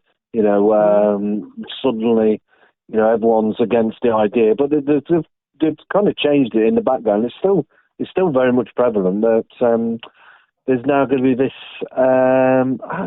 It's based on the history of the clubs where they'll get automatic qualification into this Champions League, but the history is only based on the last 30 years, not based on your Villa of the '82 Forest and further back. It's based on Champions League history, not European Cup. Champions League history. So, what kind of history is that? It's almost, no, it's nothing like the Germans with the propaganda, how they destroyed lots of records of the past, and in particular Jewish, and there was a Jewish team that they actually destroyed all the records, and then they didn't exist. But, on a much smaller scale, that's pretty much the avenue that these people are going down. Well, let's do it on historical achievements. All right, then, let's go back to the 50s. No. Our historical achievement starts with the Champions League. Well, that ain't bleeding history, is it? You can't just pick a period of time and say, we're going to be just looking at history 30 years when the football game's been going for 150 bloody years. I know. I'm not that I class myself as a football historian, but I've read a lot of football books, and it's always interesting when you look at the last 30 years. There's been times in go back to Victorian times, the rise of football, 60s and 70s, especially the 70s, of course. There's an era that was a magical era, but at that time there was still a recognition that it was still to be kept within a certain area. And what I mean is not to go too far. And I don't know how to put it, but the modern day football is there just as a bandwagon of making money of it and trying to change it. And the top clubs, every club, if you go for all the years, think of Huddersfield, even going back to the 1920s, they won back-to-back leagues kind of thing. But they didn't change the rules to suit them at that time. No club has changed the rule, but they are doing it now because they recognise how much money can be made from it. And then you can bring in VAR because that we can't afford mistakes anymore by referees, etc. It just again ruins the whole experience for me. It's my first time of watching VAR live very recently. Oh, it's great. In the ground, and it was just bizarre. I don't know how even how to explain it. It just didn't feel. I don't know who was. It's like us watching it at the game. Who's more important? The people who are outside of the grounds at home watching it on the telly, or us? It's very strange, But I'll tell anyway, you who's most important. I could go off on one. I'll tell you who's most important. The ones sitting at home watching football, and not the ones in this country. The ones in Asia. Them are the ones that they want to tap into that market. They get more money from overseas broadcast rights than what they do from UK broadcast rights. That's fine. I don't think it's been spread around the World Cup. It's popularity, etc. It's great for the game of football, but don't suddenly cut everyone else off because you're doing well at it. You can't now have a piece of the pie. Yeah. Because now we're in it. We're making the clubs of that. Yeah. Anyway, there you go. It's an absolute disgrace. It is an absolute. The more money that comes into the game, the more cheaper it should be for the fans. Yeah, that's what it should be. Absolutely. And VAR, well, there's actually nothing wrong with the VAR. It's the idiots that are using it. They can't use the technology. They don't know what they're doing. That's the problem. When you're at a football game, I've been down Villa Park when goals have been scored, and all of a sudden, it's chalked off. What the bloody hell's going on here? I mean, and we've said on podcasts with Terry when it first come out, they're going to cause a riot one of these days on a really, really important issue where, promotion is gained or you've got relegated or, to win the league, etc., or on a contentious decision at the final hurdle in the last game in the night. Imagine Aguero when he scored that goal and they're all going wild. They're going, hang on, we're going to VAR. It's cancelled now. There was an offside 2 minutes earlier. I know it's ridiculous, isn't it? Or somebody tripped somebody up in the build-up, so your goal's disallowed. There would have been carnage. And one of those days there will be, because these clowns that run football don't know how to run the game. And when you're looking at the Super League and you're looking at the way football and too many games, make all competitions in Europe knockouts. Keep the League Cup, keep the FA Cup, keep the game as it is in this country, because we're actually playing less domestic games than we've ever played in any era, in any decade ever. But you never hear these muppets and puppets that they give a microphone to.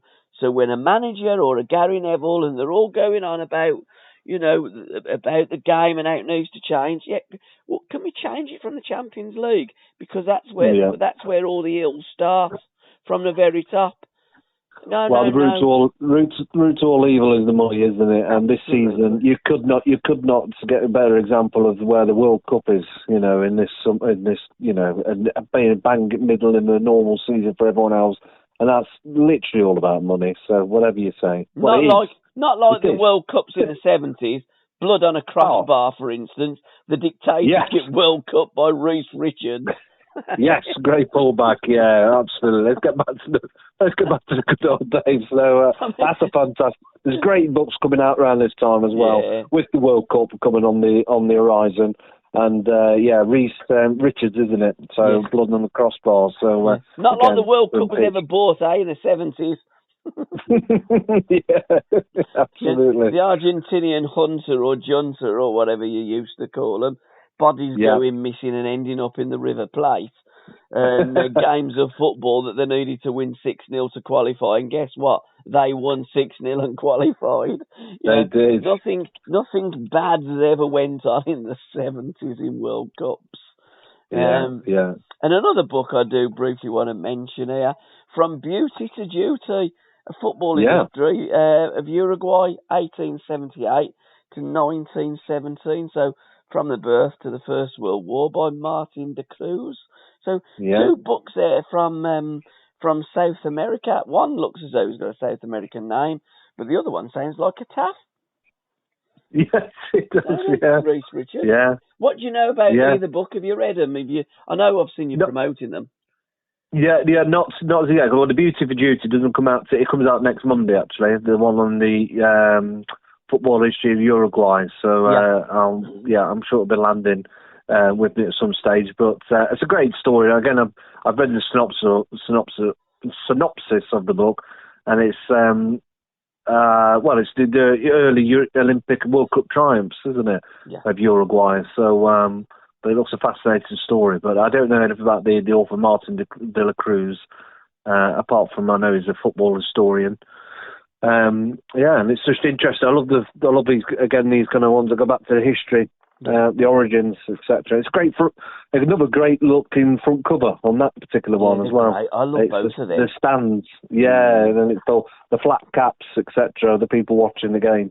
So that could be an image. That could be an image in Villa, Birmingham, London, but it's Uruguay. It's the same image, isn't it? And I just love that kind of football is same anywhere in the world when you break it down. Certainly in those days. So it's a great image. Yeah, looking forward to that. And another one that's coming out related to the book, one you've probably got on your list, is the 1970 Brazil team. I knew you was going to say that. I was just going to say that before you jumped in and beat me to the word. Yeah. Say his name now, clever bugger.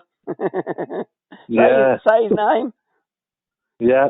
Say his name. The fella that wrote the book. You say his name. I'll let you do this. Oh. Yes. I can. Yeah. Not Samandra. The other one. Yeah.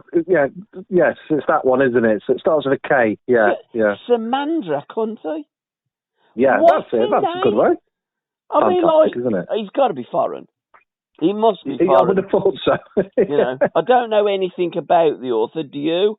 I know quite a lot about how the Brazil team won the 70 World Cup and the beautiful team, and again, a beautiful cover. Yeah, absolutely. And what a team that is.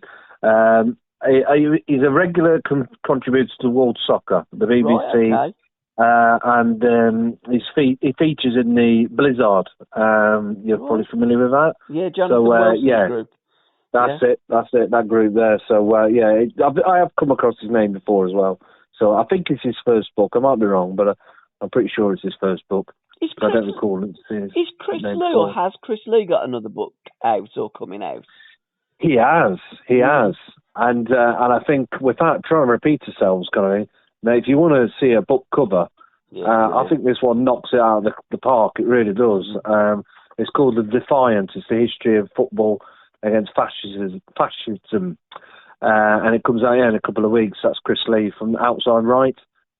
Wonderful front cover. It really is. It's something, quite simple imagery. Whoever's designed it, it's going to get in a lot of sales just by the look of the cover. But that's a good, that's a great read that's coming out. He's a great podcaster, is Chris Lee. Yeah, he is. Absolutely top drawer.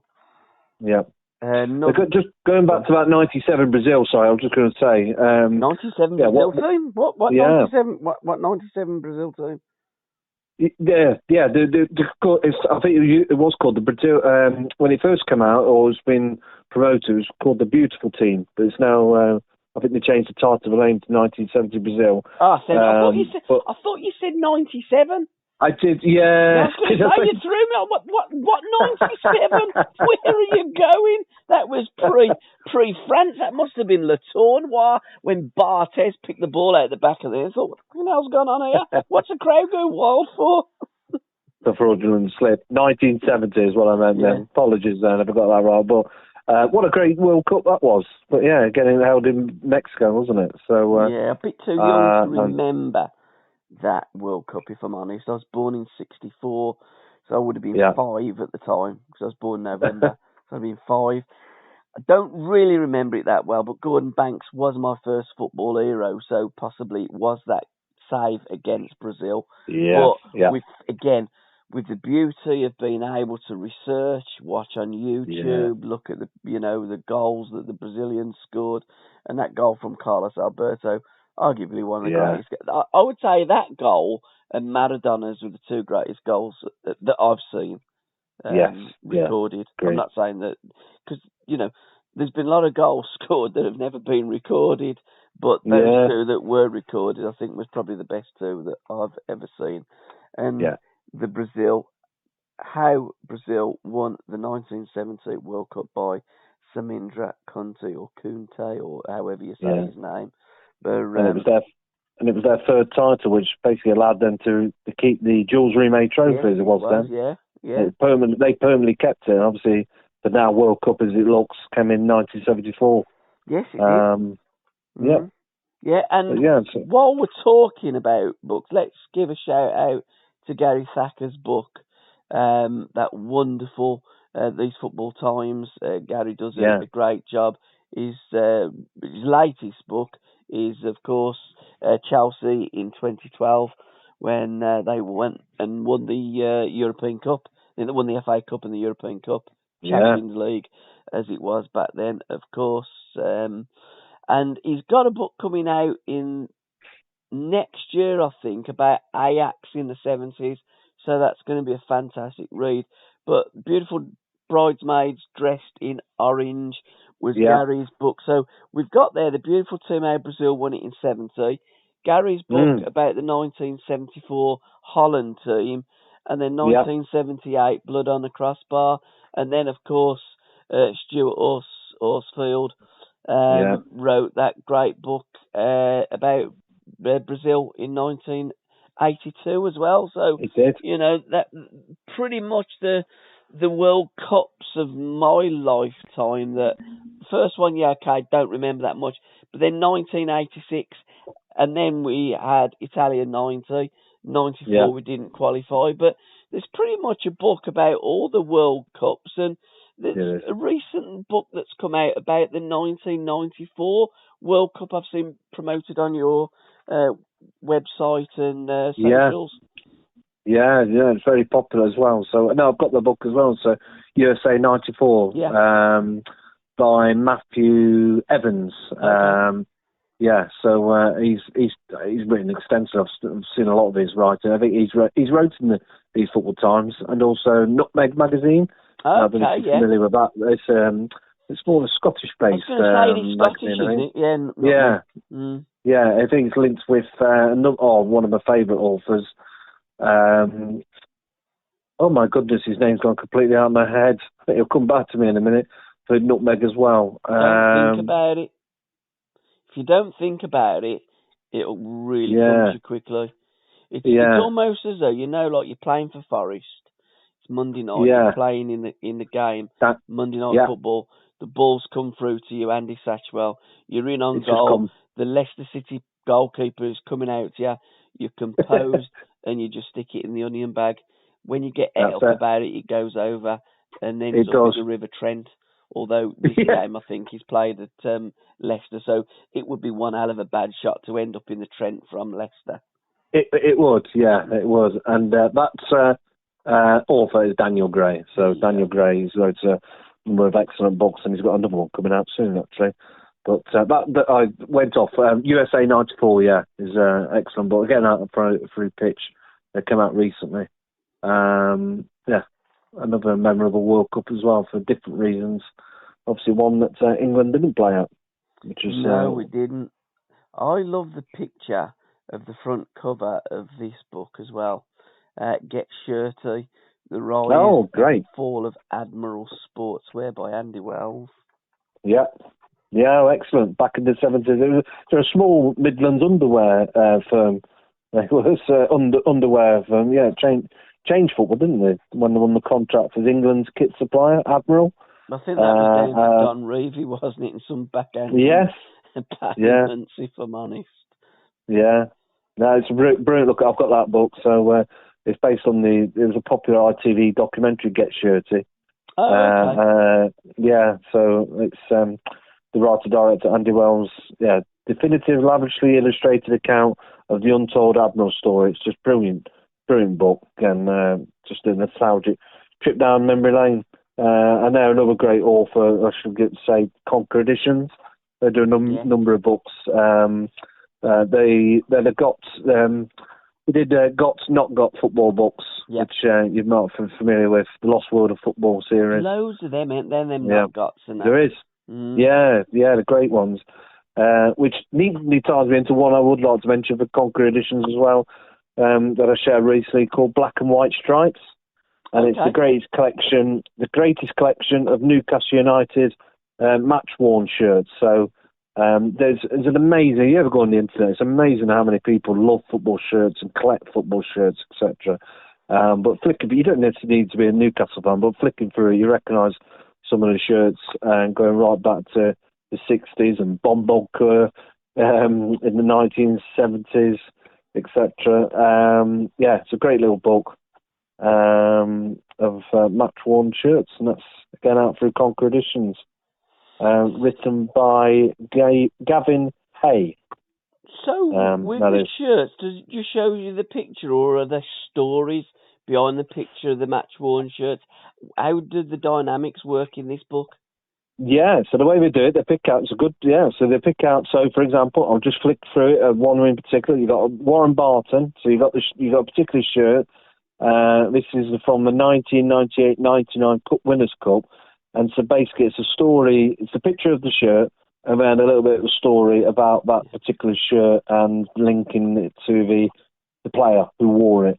So that particular one's Warren Barton, and if I flick through back, if you go back to there's Moncur. So Bob Moncur, it's got him in 1973-74 when they were in Division 1, and a picture again of a shirt that he wore, and then a little bit of a story around that shirt as well, and that season. So it's a great way of linking history back to the shirt, because shirts tell you so much, don't they? There's lots of iconic shirts out there.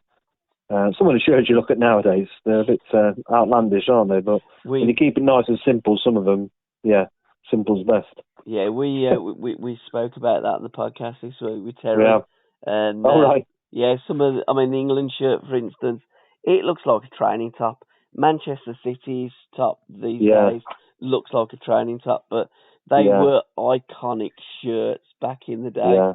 Again, something else in football that isn't as good today as what it was back then is the football shirts, and taking it back to Admiral, iconic shirts. And Cocker Hoop is a book that's come out, written by David Cocker, and the other fella's name escapes me, But it's about Les Cocker, isn't it? So whenever you think about Don Reaver, you automatically think about Les Cocker as well. Yeah. Very instrumental in the in the glory days of Leeds United, and certainly with England. And it was Robert Endicott and Dave Cocker. Pitch Publishing out now. Lovely couple of pages in Back Pass magazine by John Cully. It's called Bookshelf. And also it gives a shout out to Heroes in the Shadows, the story of Don Howe, English football's greatest coach, by David Tossell. Big fan of David's work, and I did a podcast with David with his All Crazy Now book, which is about the 1970s. And when I'm looking down here as well, Newcastle United, The Great Days, 1904 to 1911 by David Potter. Again, Pitch Publishing, and we have covered that, haven't we, in the the podcast previously? Yeah, we have. Yeah, lots of great books coming out from Pitch as well. And one I'd like to give a shout out that came out there fairly recently, bringing it back to the 80s. This is called Groundwork, which is the inside story behind Jim Smith's Derby County. Yes. And it's written by Ryan Hills. He's written a couple of books on Derby County. His first one was called Pride. It was based on the 21st century Derby. It was written before they've had the last few years of many issues, haven't they? But this is a book, Jim Smith's Derby County, when he took. No, sorry, it was in '95. So when I said 80s, I threw myself there. He took charge of Derby County in the summer of 1995. And the club needed balance in the books at that time. And after several seasons, failed to reach the Premier League. It was expected him, but he was alongside Steve McLaren. I was going to say, I'm sure McLaren was it. Yeah. Wasn't Marco Gabbiadini? He was around in them days as well for Derby, he was. I remember. Yeah. One of the legends, so to speak, was Igor Stimac, if you remember that name. So he's an absolute great he is for Derby fans. Because they spent a load of dough, didn't they, Derby? Really went heavy on the spending.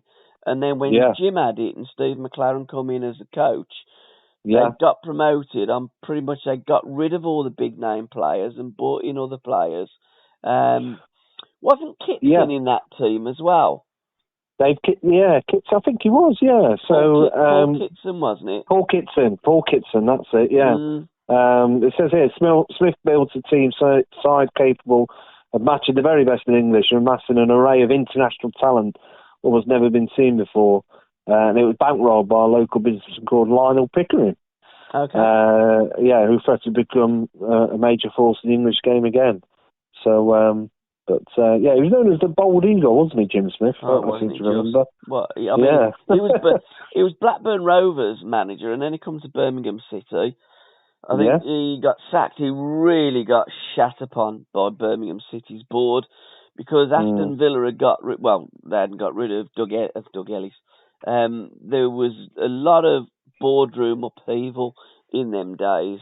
Doug was around, the Bendels were around, they were changing chairman, and I think it was the 9th of February 1982. Yeah. The night before that, Dennis had a conversation on the phone with Ron, and Ron had said, "I'll see you at training tomorrow." He never turned up. He left. He walked out on Aston Villa, and he took the managerial job at Birmingham City. So he went across the city from Villa to Birmingham. His first game in charge of Birmingham at St Andrews was against the Villa. And his last piece of the jigsaw, Peter With, scored the winning goal for Villa, and they beat Birmingham City 1-0. I remember being at that game. I remember Birmingham City fans singing, "We'll take more care of you, Saunders," and Villa fans shouting, "You must be fucking mad, Saunders." Yeah. But did Jim Smith then go on to Oxford after that? He went to Oxford, and he done really well with Oxford. In fact, Jim's my favourite Birmingham City manager. I think Jim was a great manager, great character. Loved to play good football, worked with some fantastic football players, and a really great football man and manager, Jim Smith, for me. Yeah. So, all the very best. And sadly not with us any longer. Yeah, a few years back, wasn't it, when he passed away? Yeah. It was a right few years back. So I phoned up Oxford and I was trying to get an interview with Jim, but he at that time he wasn't very well, so we couldn't. But sadly missed a great manager and a great man of football. The longest winter, a season with England's worst ever football team by Mark Hodgkinson. I don't know if you've got the book. I'll look at the book. I have. I think it's a great cover. Is it Rochdale? Rochdale, isn't it? The worst team ever. It is. It is. They must better now, to be fair. No, absolutely. But no, based on the 73-74 season, he's a great writer, Mark Hodgkinson. He wrote another book, it's called The Overcoat Men, focused on Rochdale as well. And it was on that story. That particular book was focused on the story of two men who saved the club's existence in the early 1980s. But this book, The Longest Winter, goes back to 97-74 season, where I think they won just 2 games in 46. But what's great about that book is it says that I think they used 32 players, but many of them were drafted in from amateur or Sunday League clubs just to make up the numbers. So it's a great, and it's a fabulous story. But again, great reminder of those times.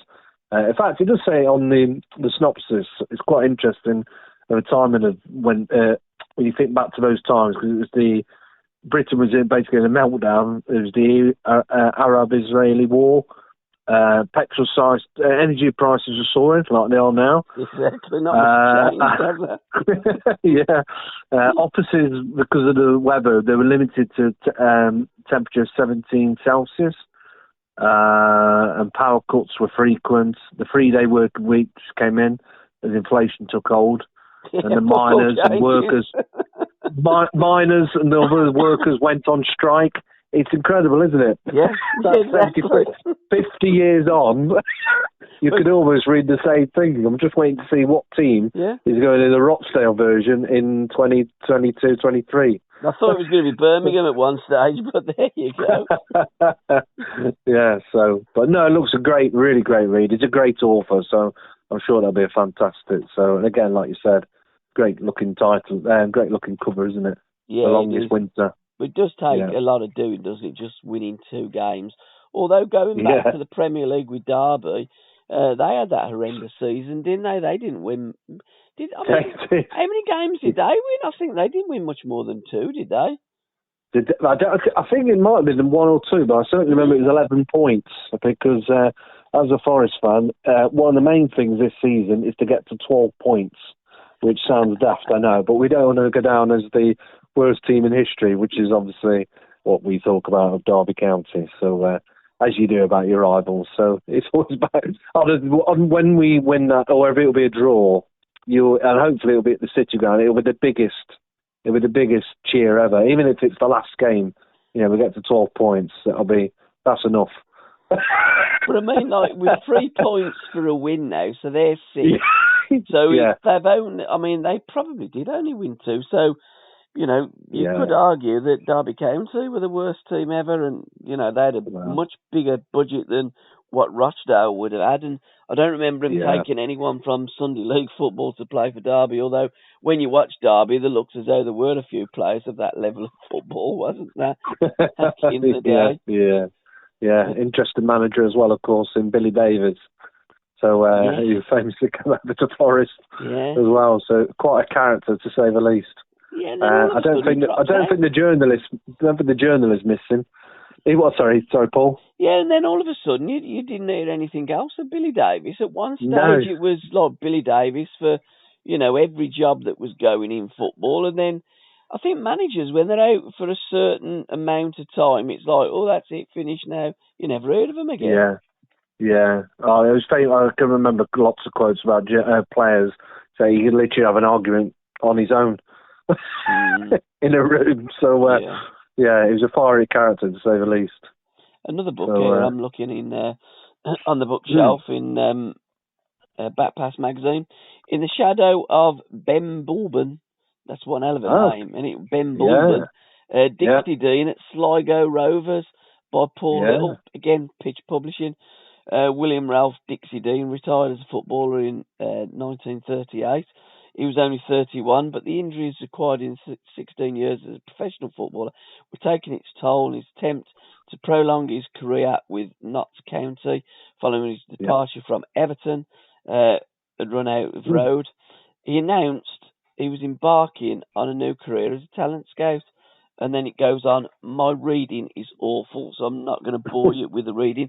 But he did end up at Sligo Rovers, didn't he? Yeah, for a season. And this book looks at that season. Blimey, he did his best, but the IRA were mounting a bombing campaign at the time, and none of the players approached wanting to go. Well, I mean, it is difficult recruiting players at that time, isn't it, as well, when people are bombing up. Absolutely. But it's fondly remembered, of course. Yeah, fondly remembered Dixie Dean, isn't he? That particular book. It's he was. I think he was only there for 4 months. I think it was. If I remember rightly, it wasn't long. No, it wasn't long. But I mean, they're going to do well if they get 250 pages out of 3 months, aren't they? But he has gone down as a legend, mind you. Would do. It's Dixie Dean, isn't it? Yeah. You probably fill out a good book about Dixie Dean. So, well, what a legend he was, wasn't he? Certainly in his obviously his days at Goodison Park. Absolutely. Excellent. Still the greatest that Everton have ever seen, and I think Dixie still holds a record for the most goals ever scored for one team. Dixie, pretty much his goals for Everton Football Club. I think he scored something over 250 goals, something absolutely ridiculous. I think it was more like 350 goals for Everton. I've not got the facts to hand, but Dixie Dean, what an absolute legend! You've got Blue Matt, you've got Dixie, and you've got Jimmy, the 3 greatest goal scorers that we've ever seen in this country. Yeah, phenomenal goal scoring record. Yeah. What you got next, mate? Well, picking up on pitch again. So I'm going back now to the 84-86 season. This is about Sheffield Wednesday. Okay. And back in the big time by John Dyson. Yeah. So this is Sheffield Wednesday's return to Division 1, 1984 to 86. It tells the story of the Owls' first 2 seasons back in the top flight after 14 years in the wilderness. So that would have been Howard, sorry? Howard, wasn't it, that took him back? Yeah, so the slow climb back was under Jack Charlton and Howard Wilkinson. Howard Wilkinson's team, they finished 5th in Division 1 after just 2 years. And they embarked on cup campaigns that I think they come close to Wembley as well, if I remember rightly. So, but that's written by John Dyson. I think he's wrote a couple of books on Sheffield Wednesday. So, the front cover in the background, it was one of the best stands, the Spine Cop at Hillsborough. It's phenomenal, isn't it? There's a picture. Yeah. Well, it's the picture on the front of Grandad. What was football like in the 70s? It is.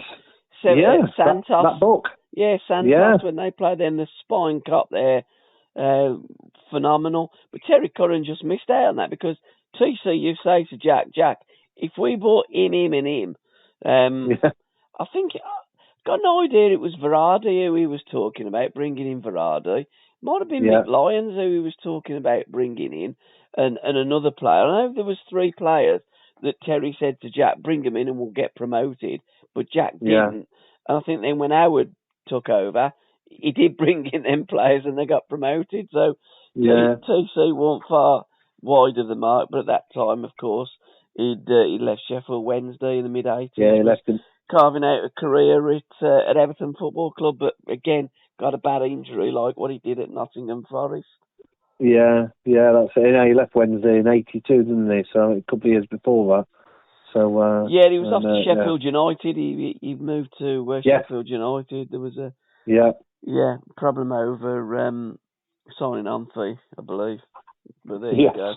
about Jack not paying the tax on it, and then he come back and said he would, but he'd already done the deal with Reg, and he took him to Sheffield United. But it didn't go down very well. But there you go. That's what happens in football. We all move on. And there's still a lot of Wednesday fans that remind him now. And some of them still haven't forgiven him. And you think, I mean, I had this, not a debate or a row, but I just said to this bloke the one day on T's official page, oh, yeah, how old are you? Like, get over yourself. It's the early 80s. It's like 40 years. And I still haven't forgiven you, Terry. That's football fans. Mad. That's it. We all hold grudges. One way or another. Some do. Yeah. Well, you mentioned Richard Crooks, because you did mention the 70s, 1970s, what football was like, and it would be remiss of me not to mention then the book he came out last month was what football was like in the 1990s. So he completed his 60s, 70s, 80s, and now in the 90s. And obviously, as we've talked about earlier in this podcast, how it changed from those early years of the 90s. But so Richard Crooks, I look forward to reading that one as well and getting his view on how it's changed when I compare it to back what he wrote about the 70s and obviously the 80s, etc. So it'll be interesting. Absolutely. What I love how the about dynamics changed. What I love about them books is it's got the league. The end of the Football League or the league tables in there, hasn't it? Yeah. I love looking at league tables and stuff like that, the facts and that. I think it's fascinating to look at the 10 league, 10 year and how the teams have progressed or digressed over a 10-year period and over a 40-year period, unbelievably. And then you can look at, when they start the Premier League, when football was actually formed in the 90s, of course, in that year, and how many teams now are still in the Premier League that played in that first Premier League.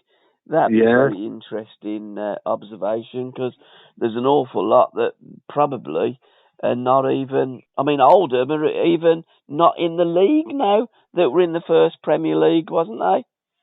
Yeah, absolutely. It's very different, isn't it? I can remember when they promoted the first Premier League, didn't they, on Sky, which was, I forget what the slogan was. Was it a new ball game? The whole new ball game. That's it. Yeah. So I'm pretty sure Oldham were playing. So I'm just thinking of some of the more obscure clubs. I think Oldham were in that first ever. Sure, they were. Yeah. Yeah, and Sheffield Wednesday were. I'm sure they were. Ipswich Town. I would say trying to think of some of the clubs. Probably, yeah. Yeah. There would be a number of. I'm not too sure whether Barnsley was in the first one, but certainly Barnsley and Swindon had a time in the early years of the Premier League. There's if you look at, apart from the big six, if you like, of Liverpool and Arsenal and Chelsea. Yeah. I don't think Chelsea have been relegated, have they, from the Premier League? Well, certainly Arsenal haven't. I don't think so. Arsenal haven't, Everton haven't, and Liverpool, and we'll just stick at that. And Manchester United, of course, haven't. But Manchester City have had their time in League One. But how times change in football. So you're absolutely right to look at that from the 60s through to the 90s. And I'm sure that Richard will go on and write another book in the 2000s. And you look through the decades of football, because once you've started that from the 60s and you've done the 70s, you've done the 80s, you've done the 90s, you've actually got to do the 2000s and then the next decade, haven't you? You've almost got to do it. It's like with Dan Abrams, he's done his 1971-1972 football season. You've got to do all of them then. Once you've started that, you've got to have a series where you finish it. Again, going back to when we started with Stephen's books about the European Cup, the Cup Winners' Cup, and the UEFA Cup, as soon as you've done one book, you've got to do the two.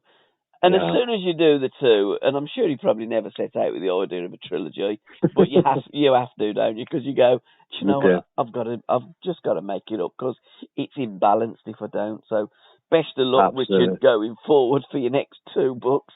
Of those That'd be great. great to look back, isn't it? It's almost like almost like if you want to say like the books like Bible, isn't it? A testament, isn't it? It'll be looked back in many, many years to come to read about the 60s, read about the 70s, and see how it's evolved. And obviously it has changed a hell of a lot, hasn't it?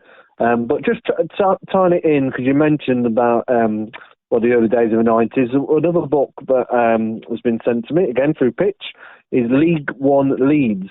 They were in the first ever Premier League, and this is The Journey Through the Abyss, and it's written by probably one of the best sounding authors' names I've seen, Rocco Dean. His name is Rocco Dean. Love that. Yeah. So, he's written a number of books, but this is about League One Leeds, and it's the story of Leeds United's 3 seasons they spent in the third tier of English football. So, when they really went down, and if you love the tables as well, it has the tables in here of each of those seasons, which is great as well. It's good to see in terms of where they were and where they, how they come up. Because they started off, as you remember, they had a 15-point deduction that plunged them from promotion favourites to relegation, fodder basically. But they went on record-breaking winning runs.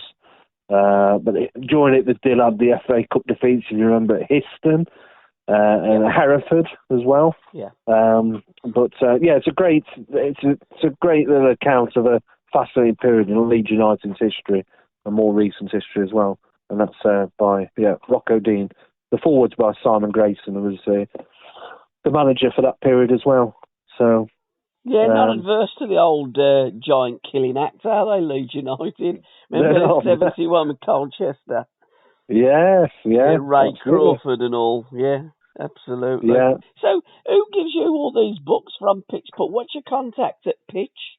Well, I can't show that on here because everyone want to do it. So, but obviously, this has been. It feels weird to be saying this, but how it's grown in popularity, the social media and the website, it has attracted publishers to me, and one of the massive benefits of this, whilst I'll never make a living out of this, it has out where I get books sent to me because it just in return to share their book through social media. And I quite often now, I don't do book reviews as much as I used to because I know, because it just takes, it's long enough reading the book, then write them a whole review about it. I'm not an author. Maybe one day, let's see. But I do feature posts, so I'll do like a summary of the book, again, using like the synopsis. But I get a lot of books sent to me in Pitch. There's a guy there, and I've spoken electronically with the lady. I think there's 2 of them that own Pitch Publishing. And I get books sent to me, which is in return for promoting them. Lovely, of course, as well. Well, you tell Pitch, you send the book to you. It's pointless sending it to me. I don't read anything. Send the book to you. You read the book. You tell me what the book's about, and I'll interview them. Absolutely, more than happy to. That's how it works. That's how it works. Now, every author, that's one of the beauties. Now, it's an upside of what I do. I love reading football books anyway. And the upside of it, I get to promote books. I get to promote the great authors out there. It's like it's almost like a self kind of feeling of I'm helping people because, when there's a book going out and in October, next month, there's 45 new books coming out, which I've never known as many. I've never known in all my time that many books, and because of that, they want that promotion. They need to get out there, the podcast, etc., promote them. And I'm more than happy to, as you are as well, Paul, to help promote them and get that word out there because there's a lot of great stories to tell. Absolutely. And a lot of great mixture of stories. Absolutely. As well, so. But you're right, the football book industry has really grown, hasn't it? And it's great. It's great that it's grown. And Pitch, I don't know how they've done it, but they are, they've been disrespectful. And there's lots of great publishers, and I'm sure that Pitch have probably got more money than the other publishers. But they have done such a great job, and I love everything about Pitch Publishing. I love all the logoing and the way they promote it. I just think they're really spot on, really professional. And as I say, Again, this is the difference between you and I, Andy. You're famous and I'm not. I've contacted Pitch and I get nothing back. You contact Pitch. Just drop my name and then Exactly. I might do that now. I might say I'm Andy from My Football Books. Yeah, it's open source. They might talk to me then. They might talk. Yeah. I wish I was that famous. I really. But there you go. But all joking apart, what a wonderful job Pitch Publishing do, as do all of the other publishing houses that publish fantastic football books and magazines as well. So let's not forget the magazines because they do a valuable job. Absolutely. So well done all. What have you got? What's coming out in October? What's in your newsletter? Anything that we haven't already spoken about? I do want to give you my last title. England Football, the biography, 1872 to 2022 by Paul Hayward.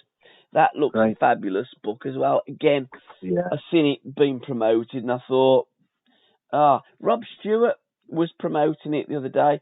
He's a journalist and he writes for Backpass, doesn't he? And I noticed it on his socials and I thought, that looks interesting. So I share it and that's what I do. If I find things interesting, I share.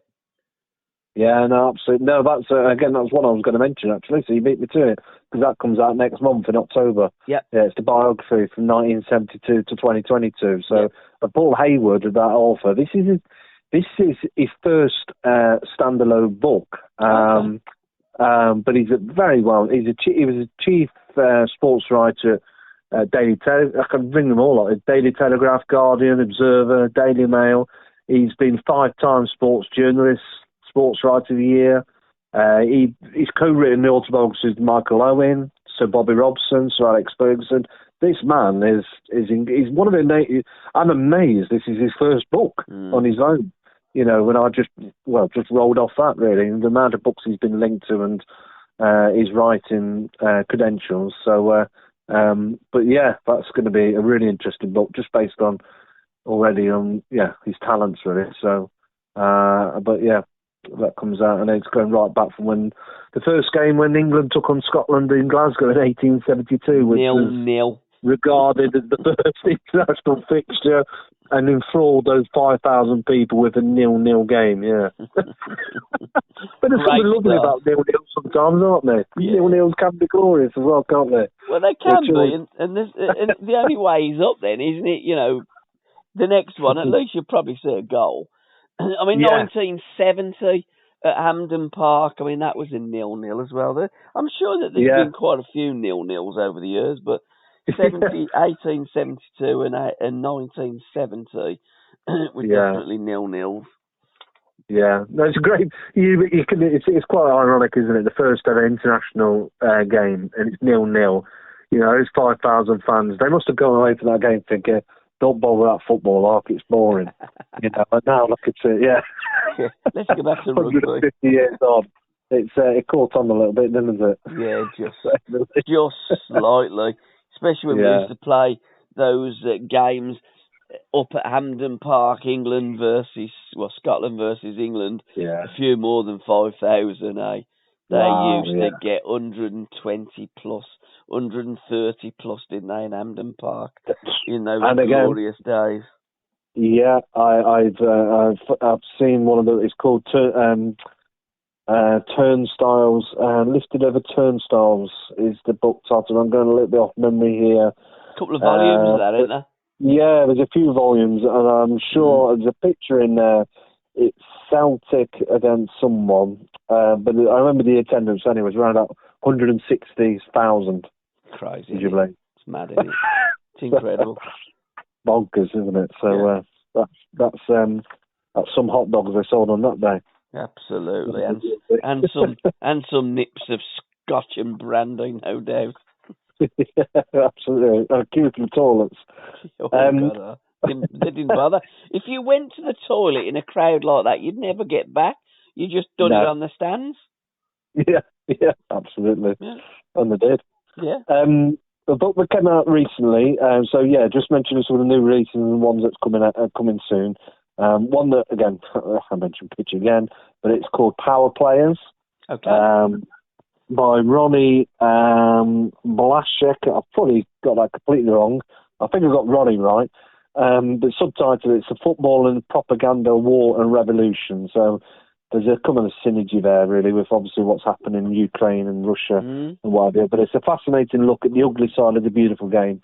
And it just talks about how football's been used as an instrument of political power. So you've got dictators in the Middle East who brutally bring players into line and present themselves as, fathers of the people, etc.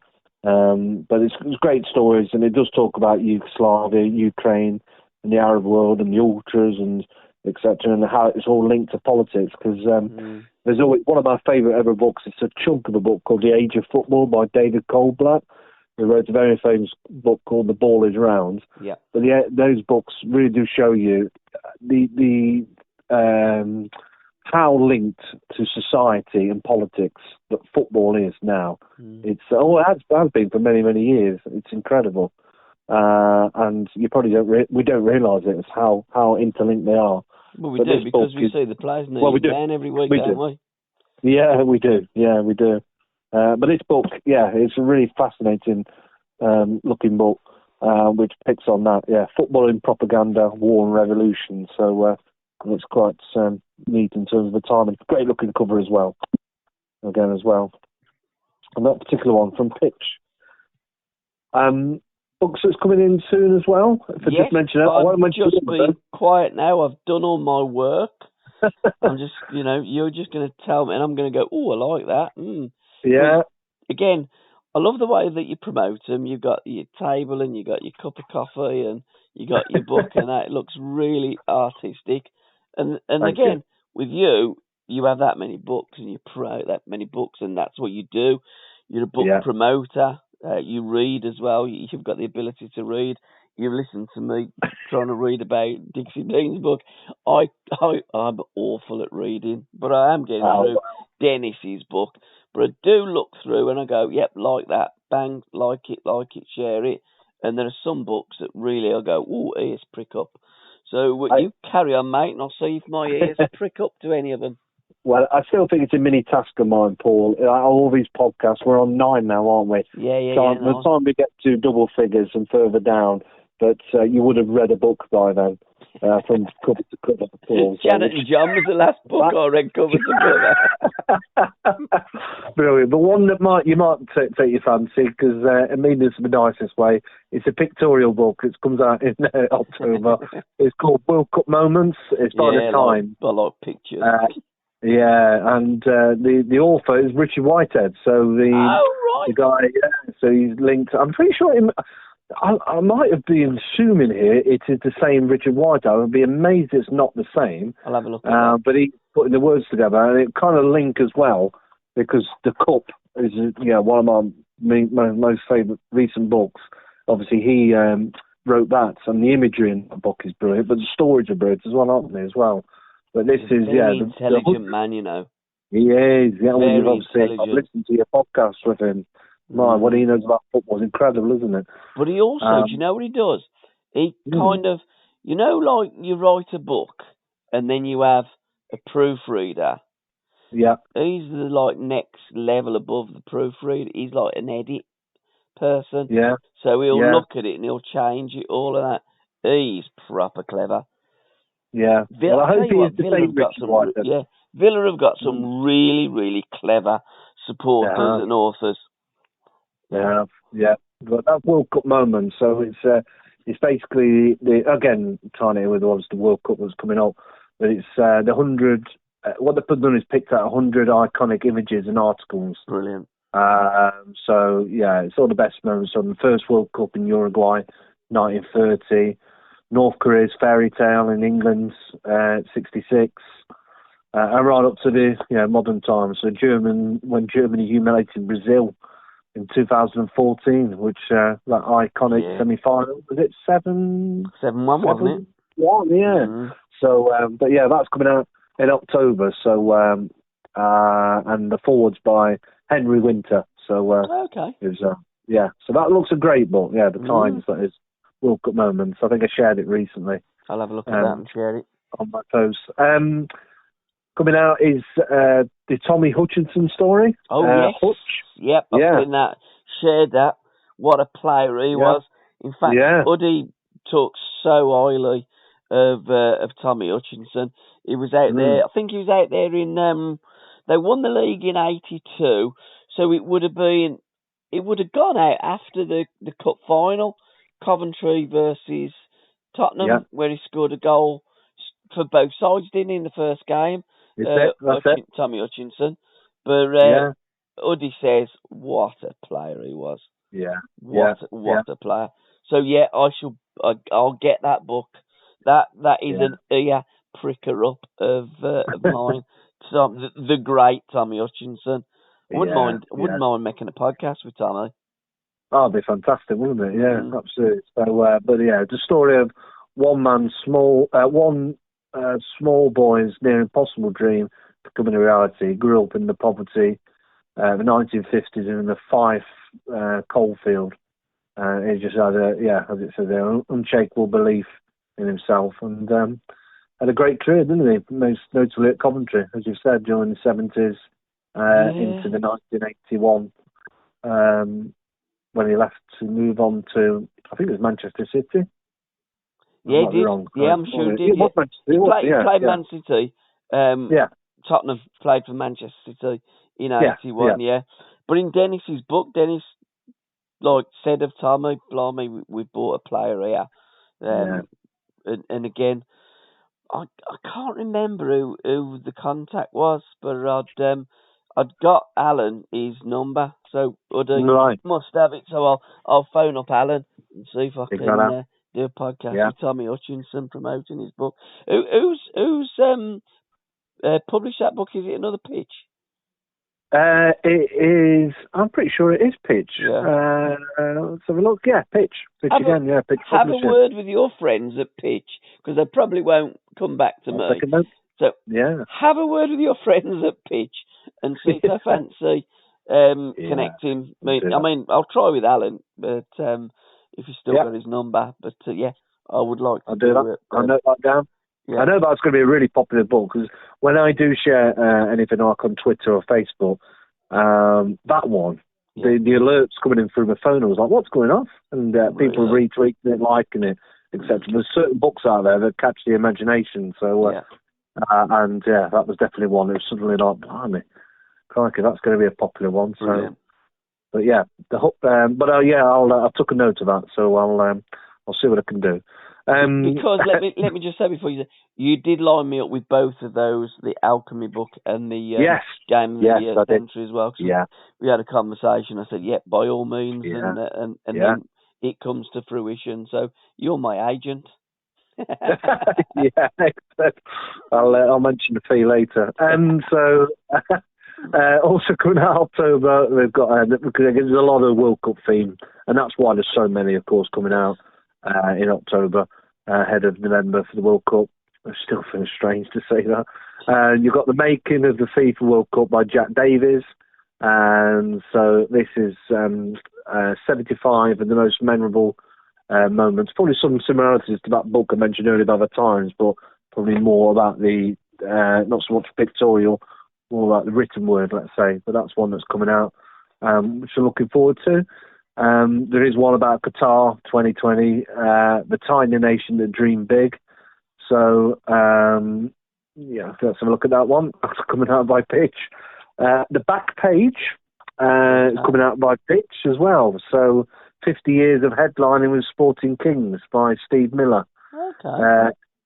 So the Back Page is a fascinating look at the world of sports journalism for the eyes of Steve Miller, who spent 50 years covering some of the greatest events in football, golf and tennis. So he reveals what it was like to get to know the legends like Bob Paisley, Brian Clough, and rub shoulders with some of the stars of the 90s as well, like Cantona, Ron Robson, Beckham, etc. So, that'd be an interesting book, which comes out on Monday. There's quite a few books you'll see on my feed coming out on Monday, the 3rd of October. So Yeah. When a book is being released, I mean, you've got so much experience now. Is there a certain time that the books? I mean, I know books come out for Christmas, and you've alluded to the fact that there's a World Cup in November, and World Cup books are coming out now. But do books come out the beginning of the month, or the middle, or the end? Is there a time where you go, right, I know that book's going to come out because they always come out at that time in the month? It's a good question, and I'd have to think about off memory, but it's probably, I think a lot of it is probably around the start of the month, end of the month. I think people get paid around about that time, don't they? It's one of probably the reasons as well why they come out at that certain time. Certainly when you think of the World Cup, there was a lot of books that came out in July, June about particular clubs, knowing that the season's going to be kicking off soon. There's things like that.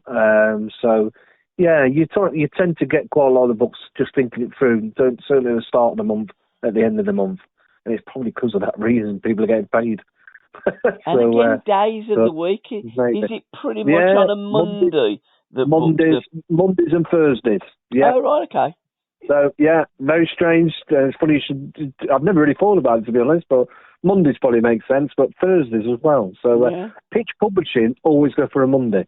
Right, Pitch Publishing will always get a book come out on a Monday. So, I can't think of them never doing otherwise, but most of us will do, a Wednesday maybe, but a Thursday, just ahead of the weekend, etc. So, but yeah, I'm not really sure the reasons why that is, but yeah, we tend to go down that route. You'll have to ask your mates at Pitch. Yeah. You've got a load of questions to ask Pitch. So, other books that's coming out in October, there's a couple of books. There's one around Manchester United, which celebrates the history, called Glory, Glory, Man United. So, it's from its talks about it from its genesis as Newton Heath, of course, when it was founded in 1878. And it's written by a lifelong Red Devils fan, Neville Moore. And it just talks about the extraordinary history of that club. And it's a bit like an anthology from what I can see, a concise history of Manchester United. So certainly one for United fans out there. There's one coming out, Football in the Land of the Soviets, by a guy called Carlos Vinas, who I know is a great, because he wrote a book on the club you may have heard of, St. Pauli in Germany. Yeah, I've heard of them. So iconic very club, aren't they? Iconic, left Are they wing. from Hamburg? It is, isn't it? Yeah, I think it's Hamburg, Aaron. Yeah. So, but he's the co-author of that book called St. Pauli and Other Footballs Possible. But this book is Football in the Land of the Soviets. So, and it's just offering a fresh perspective on a monumentous chapter in modern political history. So, how the Russian game was transformed in its first few decades. So, I like the link to history. My favourite books was always around history and football. So that'll be a fascinating one. The growth of Russian football come through Gazprom. Then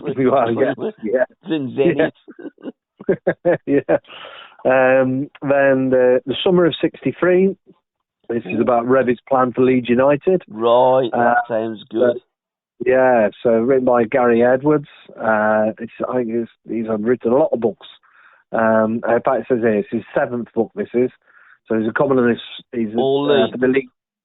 Sorry? All Leeds that he's written about. Yeah. I think so. The ones that spring to mind are Leeds. He might have written others. But that's coming out. So basically, Summer of '63 uncovers the truth behind the dirty Leeds tag that prevailed for almost 60 years. Gleaned from players' private photos, telegrams, scrapbooks, and the testimonies of Leeds and opposition fans. So it's an amazing account of Don Revi's vision to turn a failing side into the club's greatest ever team. So that comes out on Monday. Oh, right, okay. That dirty Leeds tag, Johnny was telling me, they took the disciplinaries from, I think, the youth, the reserve, all of the Leeds club, and then put it out, and it wasn't a true reflection on the first team. So it was a distorted reflection, but Uddy says they were dirty. Yeah. And everybody that played against them, Paul Fletcher, they were dirty. I mean, there's no two ways about it. Leeds could put it about a bit, but what never and what always is forgotten is that Leeds were a great football team as well. So there's always the tag dirty Leeds, but let's balance it by saying, in my opinion, Leeds United team, the greatest team I've seen from Britain. Yeah, but not the team, obviously, not my team, but I do, when I think of great English football clubs, Leeds United is always up there for me. It's First one of those clubs. Team, not a club. Yeah, not a club, because before Reeve, Leeds had won nothing. I mean, Leeds, I was having this chat with TC on one of the podcasts. You could argue that the biggest team in Yorkshire, and certainly in terms of honours, is Sheffield Wednesday. Yeah, I mean, Leeds United aren't a big club. I mean, they are because of what Reeve done. And that when you look at what Reeve done, and then when he went to England, you can understand why England wanted him to be the manager. But when he went and managed England, it just didn't happen for him for whatever reason. I don't know. I mean, not picking our best players was probably the major factor. And history repeating itself with Gareth Southgate, but there you go. Next. Story, exactly. I think we're both on the same wavelength there. A book coming out, another one, How Britain Brought Football to the World. Be interested. There's a lot of books similar to this. I'd be interested to see how this differs, but it's How Britain Brought Football to the World by Stuart Laycock and Philip Laycock. So an amazing story of how Britain has brought football to the world, including the British naval officer who introduced it to Japan's Naval Academy, and the Cornish miners who took pasties and football to Mexico, the first club in Uruguay. So interesting. I'll certainly get it because, as I just mentioned, the history of football always fascinating. There's always a news story that you think you know it all, and then so you find something else. So that'd be a good one. A couple of others coming out again. I mentioned this pitch. There's one, Her Game 2, a manifesto for change by Matt Riley.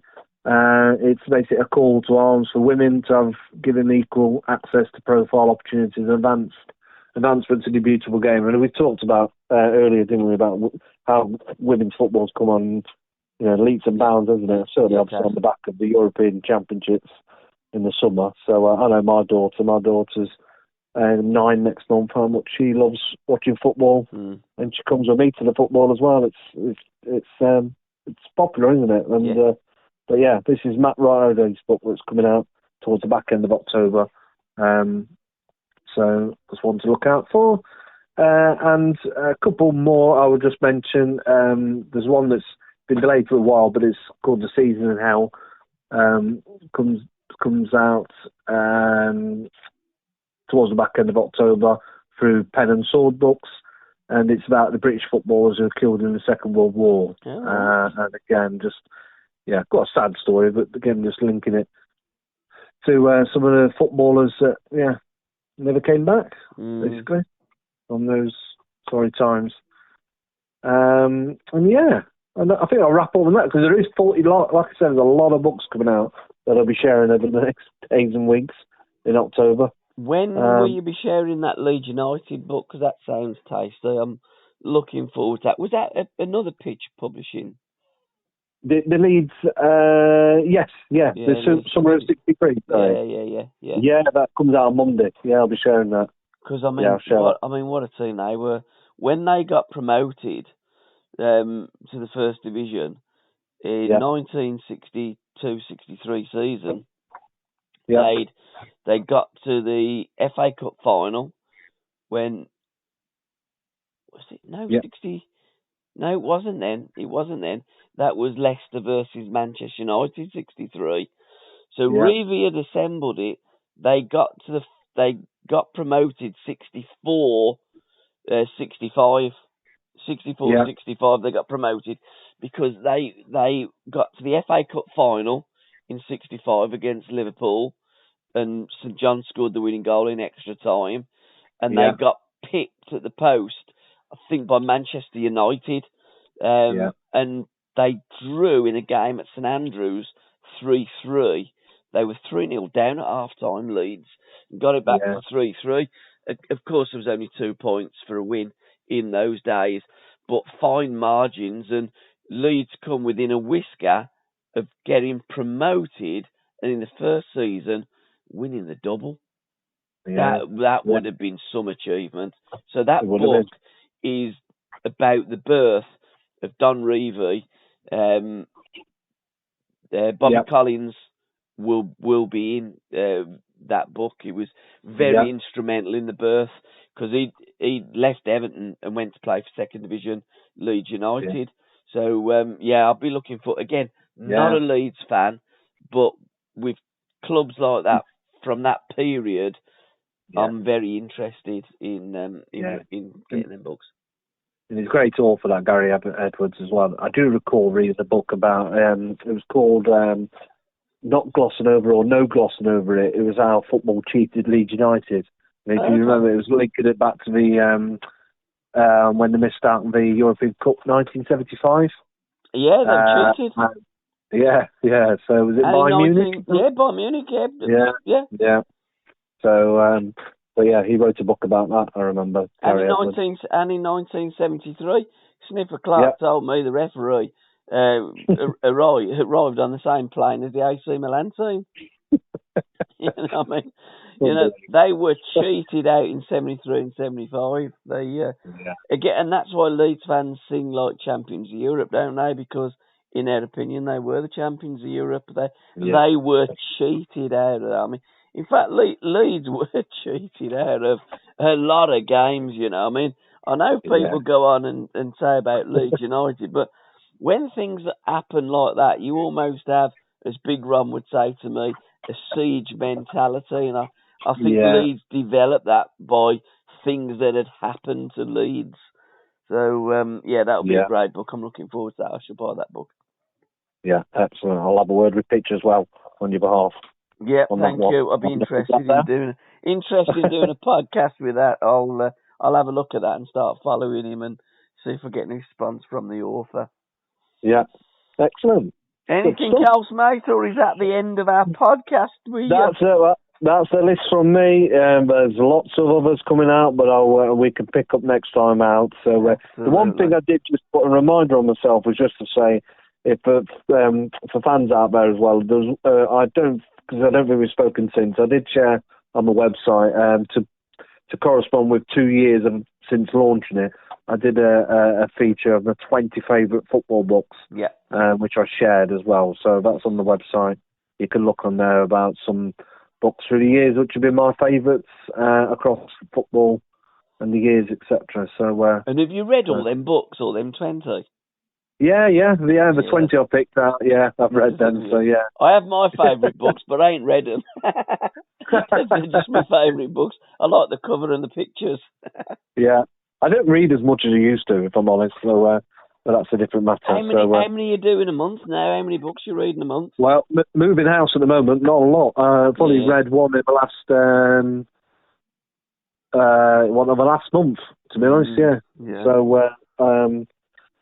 So I've got a long list to catch up on. I've read chapters of quite a few books, because I do, like with Johnny Giles, I got John's autobiography, started reading it, didn't have time to finish it before I'd done the interview. Then I've done it with John Giles, I put that aside, and then I move on and doing another podcast with another player. So again, read half the book. I've read so many half the books, but not many full books, apart from, as I say, Janet and John back in the day. I must admit, there is books I can quickly read through. I can think of a couple of books where fairly recently maybe I've had a quick I won't read every single word. I'm quite a fairly quick reader, and I don't know. To be honest, if it's a book that's not quite grabbing my attention, I'll never disservice books. Because I'm not an author. I think every author's done something I've never done and probably never will do. But there's some books where you can, first few pages in, it's not going to grab me for the whole way through. Got to kind of skim through it, if I'm honest. See, what I do when I read a book, I'm usually reading a book because I'm going to be doing a podcast. I'll read the book and then I go, especially if it's something that I don't know and I'm learning. Now, I didn't realise I played in that game there. And then I go on YouTube, have a look at it, read about it. So it takes me so long to read it because I'm actually researching while I'm reading the book as well. So you know, that's a very good point. The introduction of YouTube and what have you, that definitely slows down me. I'll read a book. Yeah. In fact, when I was thinking of reading that League One Leeds book, I found myself just thinking, well, I couldn't even see that game, that goal, etc. And I found myself looking on YouTube. Yeah. And before I know it, I've just gone into a world of looking at YouTube videos. Yeah, because you go from one to the other, don't you? That follows on, that follows on, that follows on. You're looking at that, and it's just like a spider's web or an A to Z, and you're just going up all these different roads and different, Yeah. And before you know it, it's time for bed. Absolutely. Yeah, a bit like Zebedee warning. Boing, time for bed. Ta-ra, see yous.